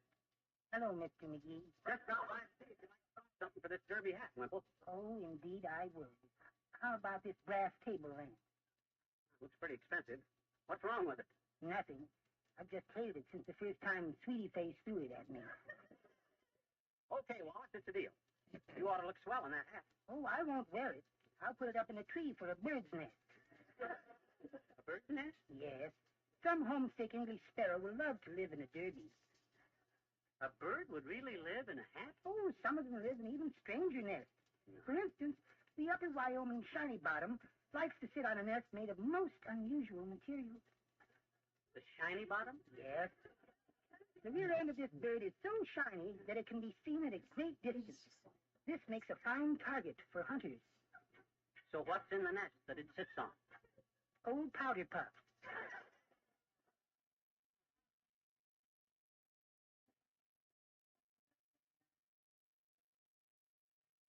King's Men and Skyball Paint. Oh, Skyball paint was a devil thing. Did I put a fight? All of them like that. I walked right by the road this thing. Blood thicker than the soil. that I hit the ground and ate 3 pounds of good old western soil.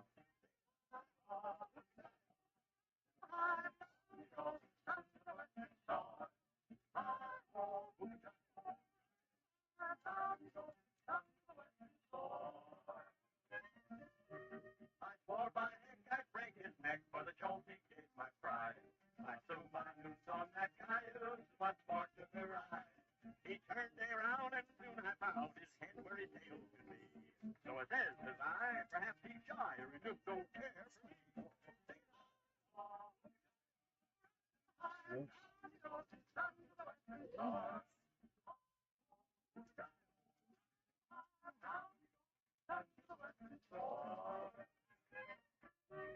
In town one day I chanced to stray upon old Sheriff's ship. But when he planned the seat of his pants in Skyball's leather chair, I'll bet 4 bits when Skyball quits, the sheriff won't be any place around.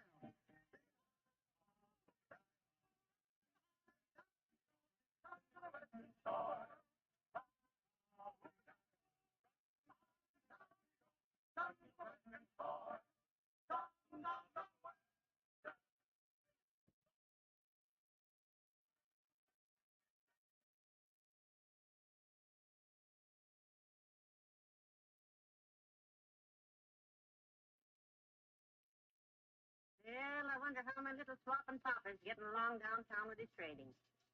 I hope he hasn't gotten into any trouble. That lad gets into more jams than an ant at a picnic. Say, that's kind of cute, Molly. Into more jams. Come in. Well, good afternoon, Oldie. Come in. Oh, missus, there's the little fellow at the house. Took his snooze? No, he's downtown on a trading spree, Oldie. He got the idea today that he could swap things with his friends and work his way up to a fortune.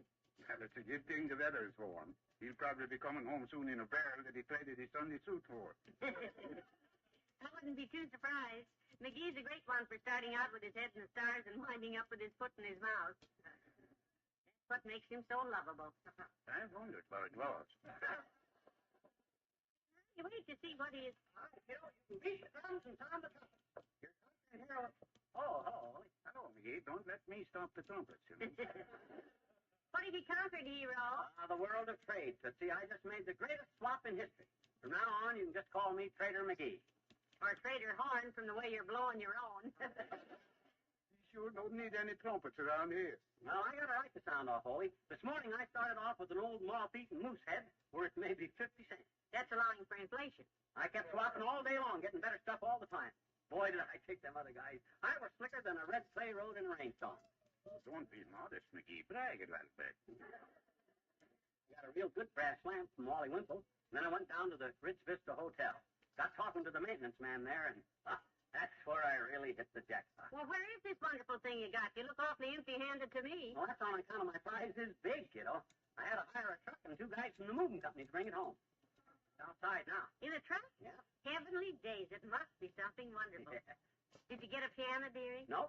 Bathtub? Nope. Load of fertilizer?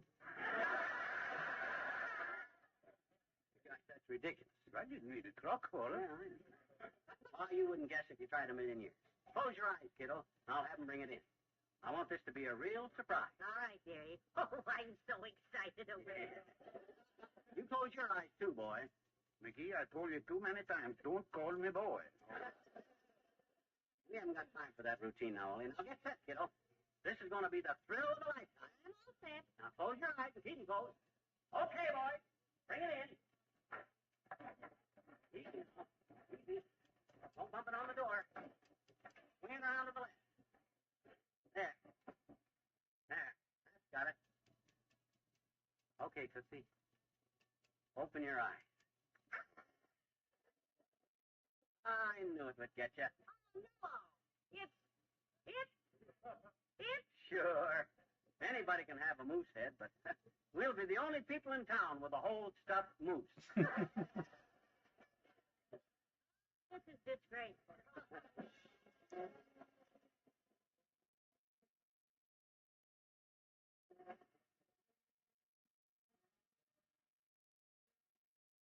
Fibber and Molly return in a moment.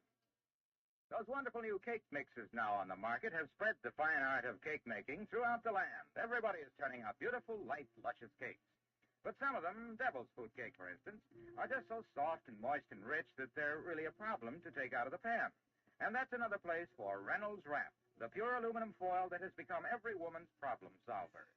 Take a strip of Reynolds Wrap 3 or 4 inches wide and fit it into your cake pan across the center, letting the ends extend above the top of the pan to form a tab. Smooth out the Reynolds Wrap. You don't need to grease it. After baking, let the cake cool, run the tip of a knife around the edge, then just lift on the foil tabs to loosen the cake, and you'll turn it out perfectly. Be sure to ask for Reynolds Wrap, the original and genuine, in standard 25-foot and jumbo economy rolls, 75 feet. Also, heavy-duty Reynolds Wrap, half a yard wide. Made by the world's largest producers of aluminum foil, the Reynolds Metal Company.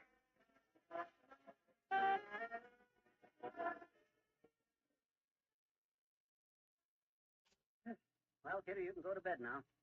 I got rid of the beast, like you told me. Thank goodness. You know, I couldn't have slept a wink with that monstrosity in this... What'd you do with it? Did he dump? No, I worked too hard for that thing to throw it away. I traded it. To whom? The old-timer. You didn't get back that... Yeah. There he is. Feels kind of good to have my old moose head back again. Good night. Good night, all.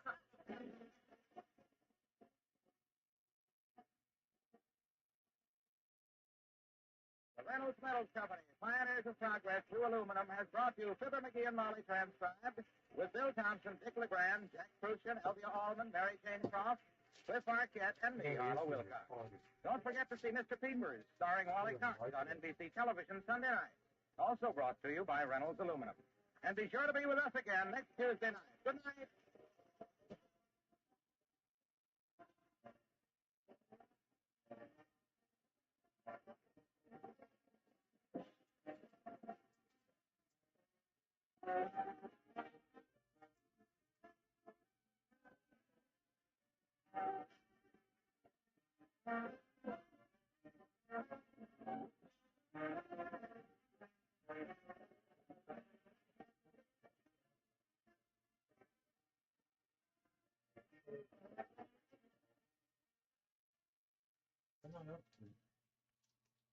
The April showers did their duty and brought May flowers. Mr. Fogel, the florist, has his share of them in his shop at 14th and Oak. The fragrant kind of flowers that Ferdinand the Bull would like to smell. No, that wasn't Ferdinand. That was Mr. McGee of Fibber McGee and Molly.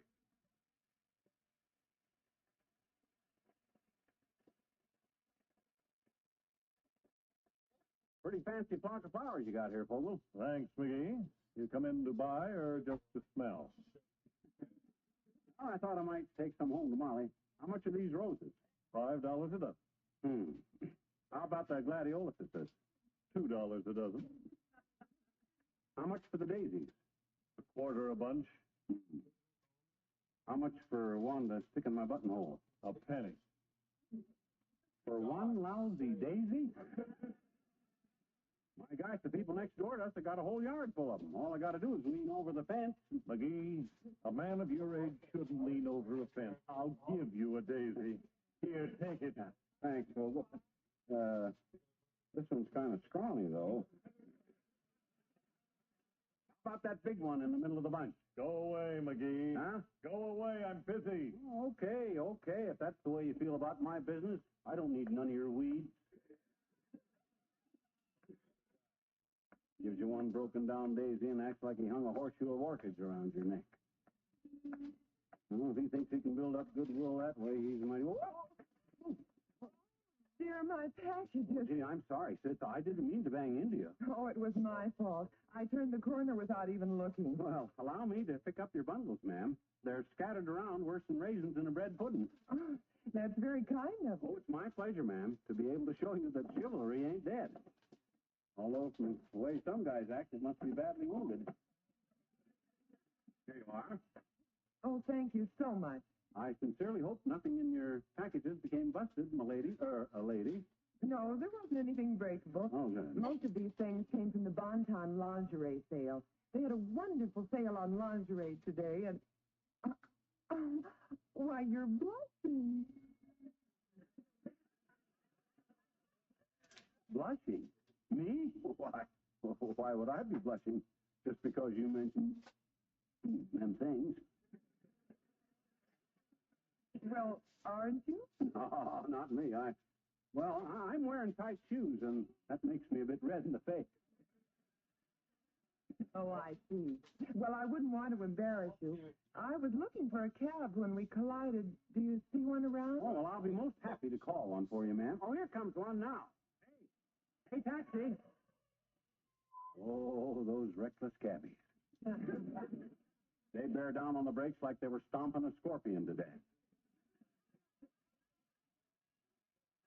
May I tote something for you? Oh, no, thank you. I can manage if you'll just open the door. Oh, delighted, really. Watch your head now. That's it. You've been very helpful. I do appreciate your courtesy. Oh, it's nothing any real gent wouldn't have done after he almost knocked the lady head over tea kettle.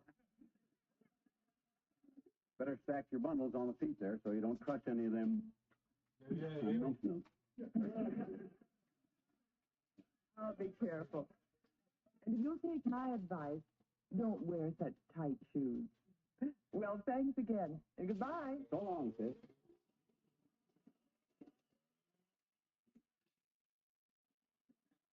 Very nice gal. Good looking, too. Good thing nobody saw me helping her into that cab, though, I guess. The way people gossip around this town, that could sound kind of bad. And if Molly heard it wrong... Hello, Romeo. Oh, it's you, Fatso. Who's the pretty lady, lover boy? What do you mean, pretty lady? I didn't see any pretty lady. Ah, come off it, lover boy. I was across the street in Walt's Malt Shop, and I saw the whole performance. You did? That I did. And the lady I seen you with wasn't your wife, lover boy. Stop calling me lover boy. Now, you look here, Doc. This is a new McGee. Huh? Have you been going to another doctor and getting vitamin pills? No. Now, look, Fatso, I'm as innocent as a lamb. Innocenter. A lamb followed Mary, but I wouldn't follow no woman. A likely story. Oh, please, Doc, don't say that. All I done was pick up a lady's cab and put her in a bundle. Bundle the cab and pick up a lady. I picked up the... Oh, my God. Oh, stop it, stupid. This joke is getting out of hand. I'm only kidding. You are? Of course. Don't mention this to Molly at all, then, huh? You know how women are. She might not understand.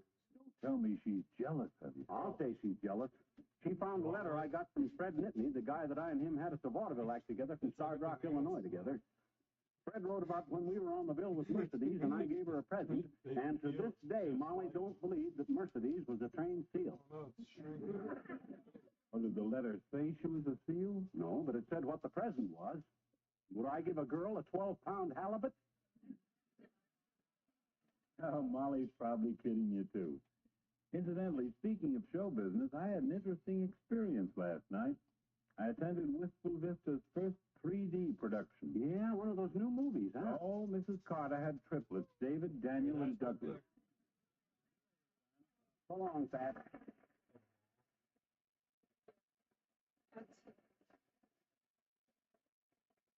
Good old doctor. Sure glad it was him that saw me helping that gal with her bundles. If any of them gabby friends of Molly saw me, they'd make a story out of it that would curl your hair because... Oh, my God. I wonder if any of them did see me. Mabel Toops. Old Lady Spradley. Oh, boy, if they tell this to Molly, I'm a gone god.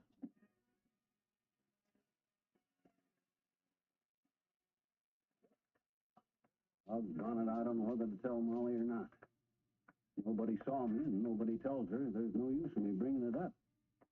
Somebody does tell her, and I don't tell her. I should have told her first. Doggone it, I need advice. I ought to get a woman's viewpoint on account of because...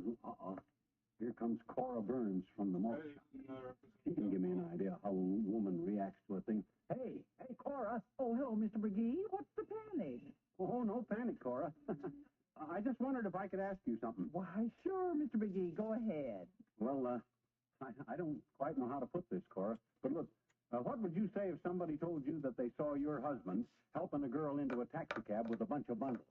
When, Mr. McGee? Where did it happen? No, morning, Cora, at 14th and Oak. But that don't matter. What I want to know... Why, that bum.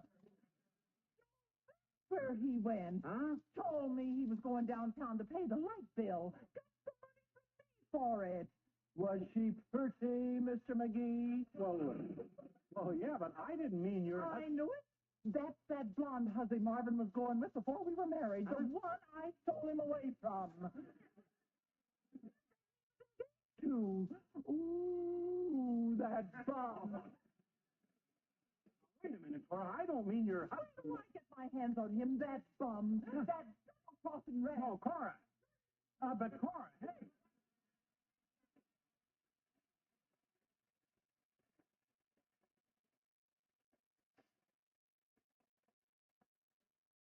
Oh, this is ridiculous.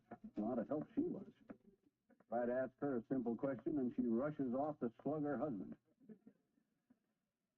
Well, I bet Molly wouldn't act that way if I told her. Or would she? I don't know. She still don't believe that Mercedes, the one I gave the 12-pound halibut to, was a trained seal. I'd better just play it cagey. Find out if anybody told her. Now, just take it easy, McGee. Take it easy. Be calm, boy. Hi, Molly. Hello, lover boy. Who told you? Who told me what? Well, I told you that is, well, was Doc Gamble here? No. Oh. Nobody's been here at all. And the phone hasn't even rung once since you left. Oh, good, good. I'm glad nobody called. To bother you, that is. Did you run into anyone downtown? Who, me? Why? Why just if I ran into somebody? I was just making small talk. Oh. I thought you might have bumped into some of our friends. No, not at all. Didn't come near anybody. Didn't even look at anybody. Sounds like a dull day. Oh, it was okay. I like to get out in the air and stretch my legs. Put life into me. Oh, you got plenty of life left in you, dearie. Me? Why'd you say that? Well, because it's true. Huh? Why, out on the golf course, I've seen you swing at a ball 15 or 20 times, while the other men only swing at theirs once.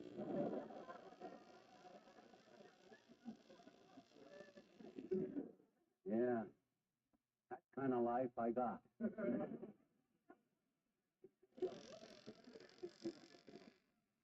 I thought you meant... Oh, I wonder who that is. I'll go to the door. I'll head him off. Sit down, dearie. Huh? The door's unlocked. Oh. Come in. Hello, Ollie. Well, hello, Mrs. The same to you, McGee. Hi, Ollie. Pull up a chair and set a spell. I'm glad to see you. Thanks, McGee. I can't stay. Besides, I already see you once today. You did? Saw me? You at 14th and Oak. Oh, you were so wrapped up in what you was looking at, though, I didn't bother you. Who was that lady? Now, how's the family, Ollie? Good, huh? Fine. Have a cigar, Ollie. Thanks, I quit smoking. Who was that lady? Have some gum, Ollie. Thanks, McGee. I had no shoe. Who was that lady? Have a banana. Something in your mouth. McGee, don't overdo the hospitality. Ollie's trying to ask you something. Yeah, but you don't want to have... Let him finish what he's trying to say. I saw McGee this morning at the corner newsstand looking at a magazine, Mrs. Who was that lady on the cover, McGee? That was Mrs. Eisenhower, Ollie. I'm happy to say. Fine woman. Ooh. The reason I stopped by, though, McGee, was to bring you a message from the Elks Club. Yeah? The Finance Committee has a meeting tonight. Oh, hey, that's right. I'm glad you told me. I went to the last meeting they had and straightened them out on some stuff. Well, they send a message that the meeting is tonight, and there's something they would like you to keep. Okay, I'll be glad to do it. What do they want me to keep? Out. So long, Gordon.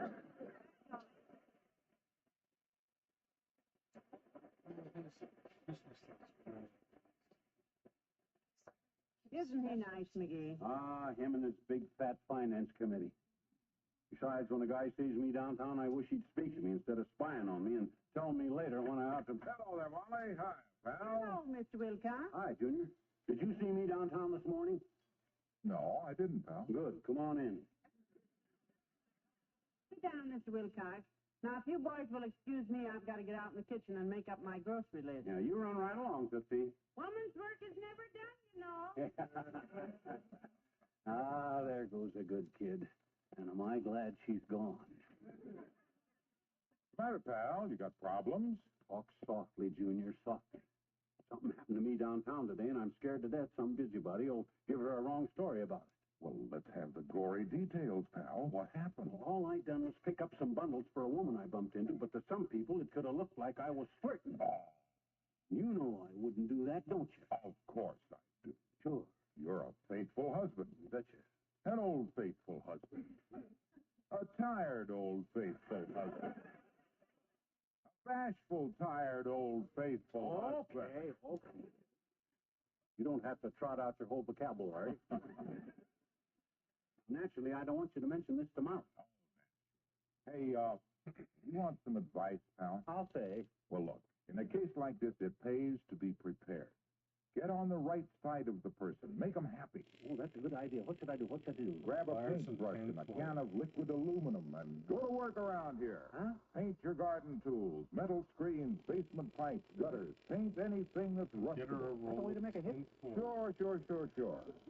Paint your fences with liquid aluminum. Oh. Make your dark closets and kitchen cabinets sparkle with an aluminum surface. Yeah, but couldn't I just make a smaller hit? You know, maybe just one closet on account of because... No. Get up on your roof. Up on the roof? Yeah, give it a coat of liquid aluminum roof coating with asphalt, which reflects heat and keeps the house up to 15 degrees cooler in summer. Junior, I want to make a hit, but I'm not anxious to lead the league. Couldn't I just... Wait a minute. Keep swinging that brush. Swinging the brush. Use a dozen cans of liquid aluminum. Wow. Made by many leading paint manufacturers with Reynolds aluminum pigment. One more hit and I'll get drafted by the Dodgers. But I'll try it, if it'll put me on the right side of Molly. You sure it will? Well, I don't know about her, but it'll put you on the right side of me. You? Sure. It'll make me happy, and I won't tell Molly what you did. So long, pal.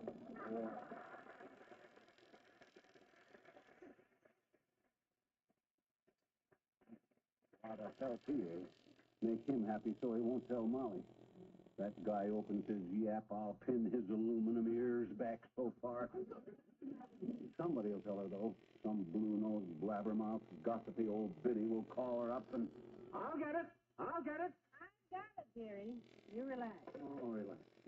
79 Wistful Vista, Molly McGee speaking. Oh, hello, Mrs. Hartley. That old gossip. Downtown this morning? You saw him yourself, huh? Oh, I'm cooked. Hailing a cab at 14th and Oak, was he? I'm dead. Well, thanks for calling, Mrs. Hartley. Goodbye. Imagine her expecting me to believe that. Yeah. Don't you believe her. Don't you believe anybody. Claims she saw Clark Gable stopping a cab at 14th and Oak. Ever hear anything so silly? No, I certainly... Clark Gable? That's silly. Oh, boy, that is silly. Ooh.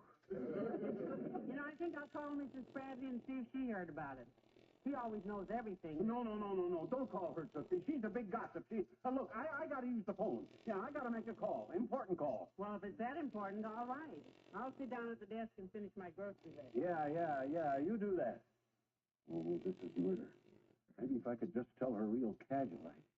Yeah, that's it. Molly, don't say, I bumped into a lady downtown today. Oh, she'll say. What was her name? Mercedes? Boy, she'll bite my head off. McGee? Yes, Mercedes. Or Molly. Mercedes? Mercedes. Did you say Mercedes? No, well, yeah, I was saying that Mercedes, these days sure do go fast with that daylight. Okay, yes, sir. Good to meet you.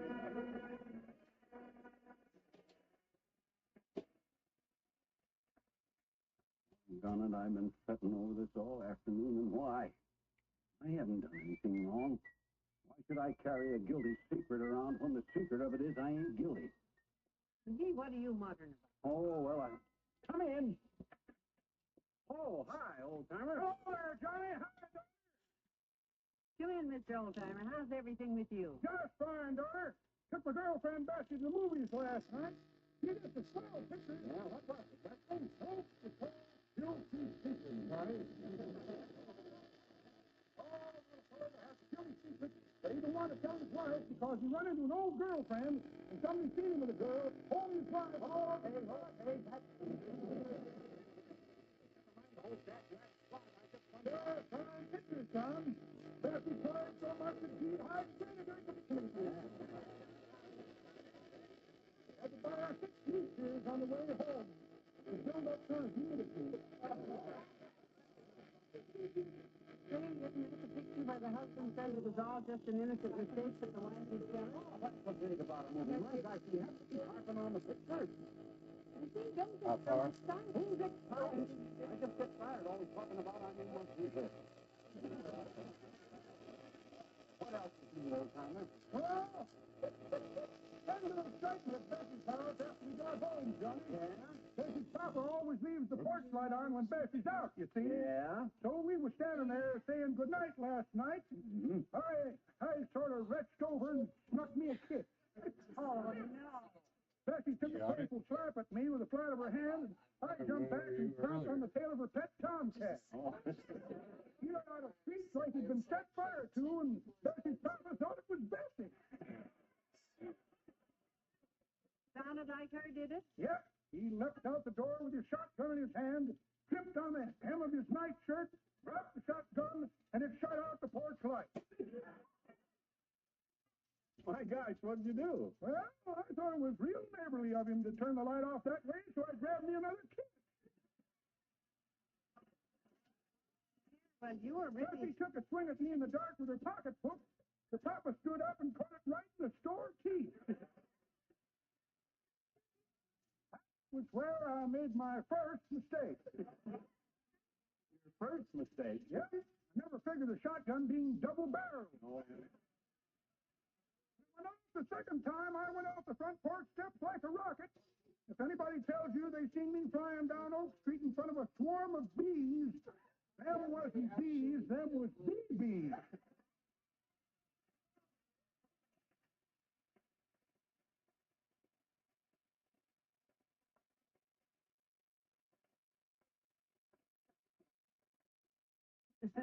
His romance is really something, isn't it? Yeah.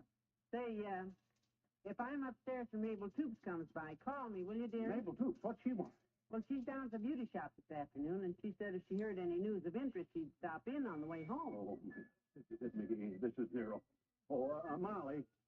Well, this is awful. Sit down, kiddo. I got something to tell you. All right. What is it, something good? No.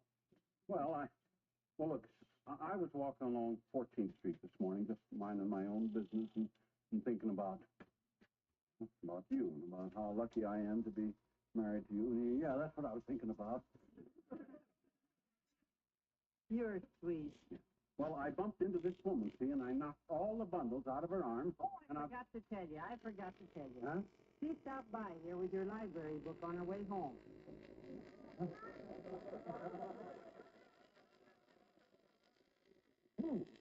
Mrs. O'Mara, the lady you're talking about. Oh? Seems when you helped her in the cab, you gave her your library book along with her bundles, you see. Your address is on the card. You know her? Oh, we belong to the same bridge club. Oh. And say, she told me that she had never met a politer man in her life. Oh, so. He said you were so courteous. I'm so proud of you, Marie. Oh, yes, it was nothing any red American boy couldn't have sweated blood over. I mean, any red-blooded American boy couldn't have... Well, I tell you now, she's going to tell all the girls at the bridge club what a fine husband I have. Oh? What was it you were going to tell me? Well, why, Well, I was going to tell you to get your hat, baby. I'm going to take you out to dinner. And a show. And ice cream. With red sauce. Boy, oh boy, we're sorry.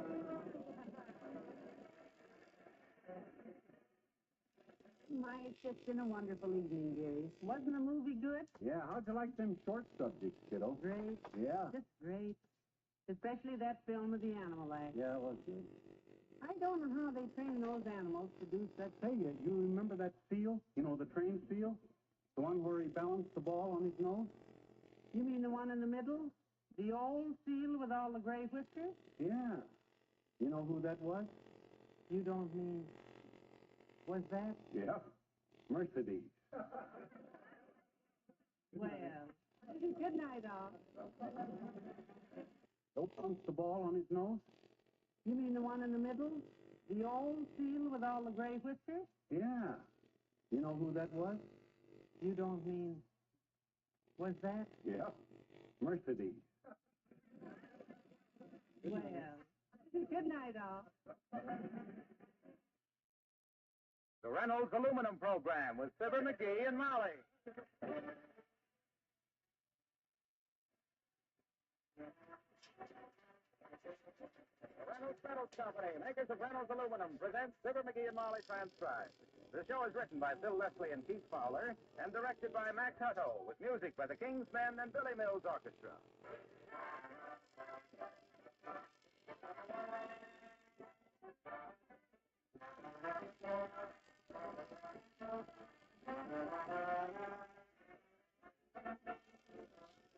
One of the best ways to drive home the superior points of aluminum is with aluminum nails, Reynolds Lifetime Aluminum Nails. They drive well, they're etched for greater holding power. And you know for sure that aluminum nails will not rust, will not cause stains on new flatboard siding, need no deep setting or puttying. More and more roofers use Reynolds Lifetime Aluminum Nails, not only for aluminum roofing, but for all kinds of shingles and composition materials. For repair jobs around the home and farm, aluminum nails do a better job. They can't rust loose. And you get nearly 3 times as many aluminum nails in a pound. If you're about to start a building or remodeling job, speak up for aluminum nails right now. See your dealer. Or write for literature. Just address Aluminum Nails, Reynolds Metals Company, Louisville 1, Kentucky. That's Aluminum Nails, Reynolds Metals Company, Louisville 1, Kentucky.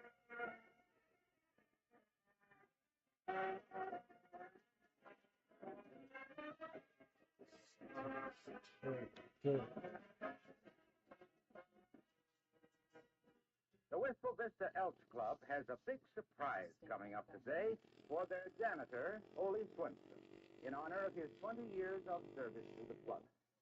It was Mrs. McGee who thought the whole thing up, and she's taking a bow from her husband right now as we join Fibber McGee and Molly.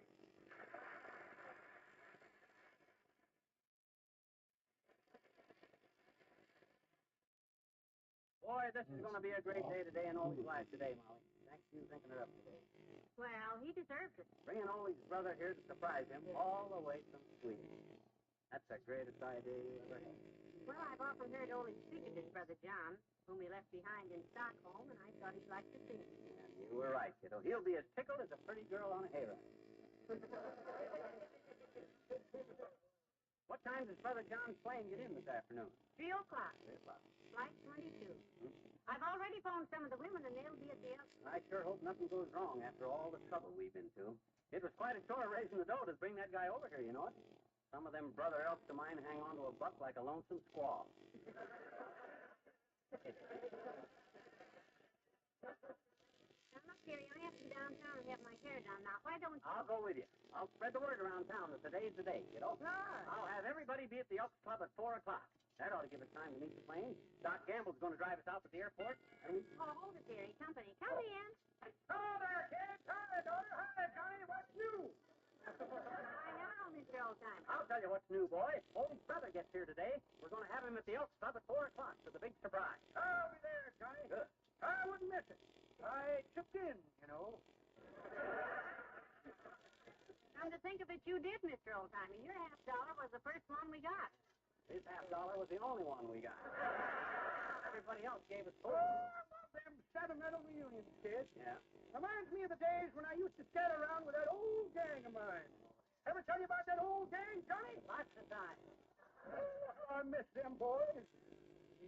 But I give the world to see that old gang of mine.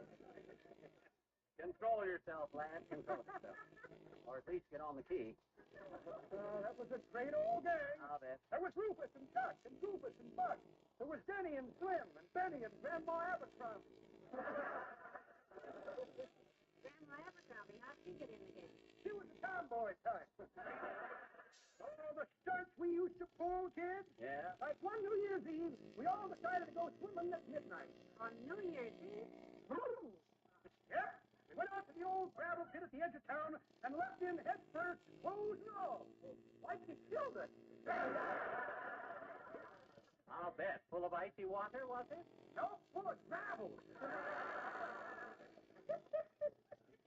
Anybody tells me I got rocks in my head, I know where they came from. Well, look, Molly and I have got to grab a streetcar and get downtown. Oh, we had some great times, kid. Yeah. Me and that old gang of mine. Yeah. There was Rufus and Chuck and Goofus. Yeah. We know their names. Grandma Abercrombie. I'll never forget the night we busted up. 'Twas Halloween. Oh, what happened? Get yourselves arrested? No, you see, Grandma Abercrombie was very vain, daughter. Yeah. Always carried a lipstick in the bib of her overalls and a powder puff stuck in the top of her combat boot. Sounds like a cute kid. We were roaming around the old rock quarry when we seen this building with a big red sign that says, Powder Room. Nothing would do, but we had to go in. In a powder house? Yeah, powder house. Yeah, that's what I thought.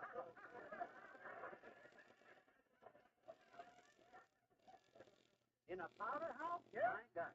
Well, she dipped her puff into a barrel marked powder, there in the dark. Yeah. But when she rubbed it on her beezer, it felt kind of rough. I ran home to get her a flashlight to see with, but while I was gone, it happened. Oh, dear.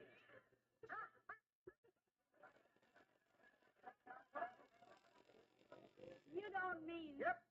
There in that room, surrounded by good friends and barrels of powder, Grandma Abercrombie struck a match. Yeah? Busted up that old gang. But I give the world to see all kids.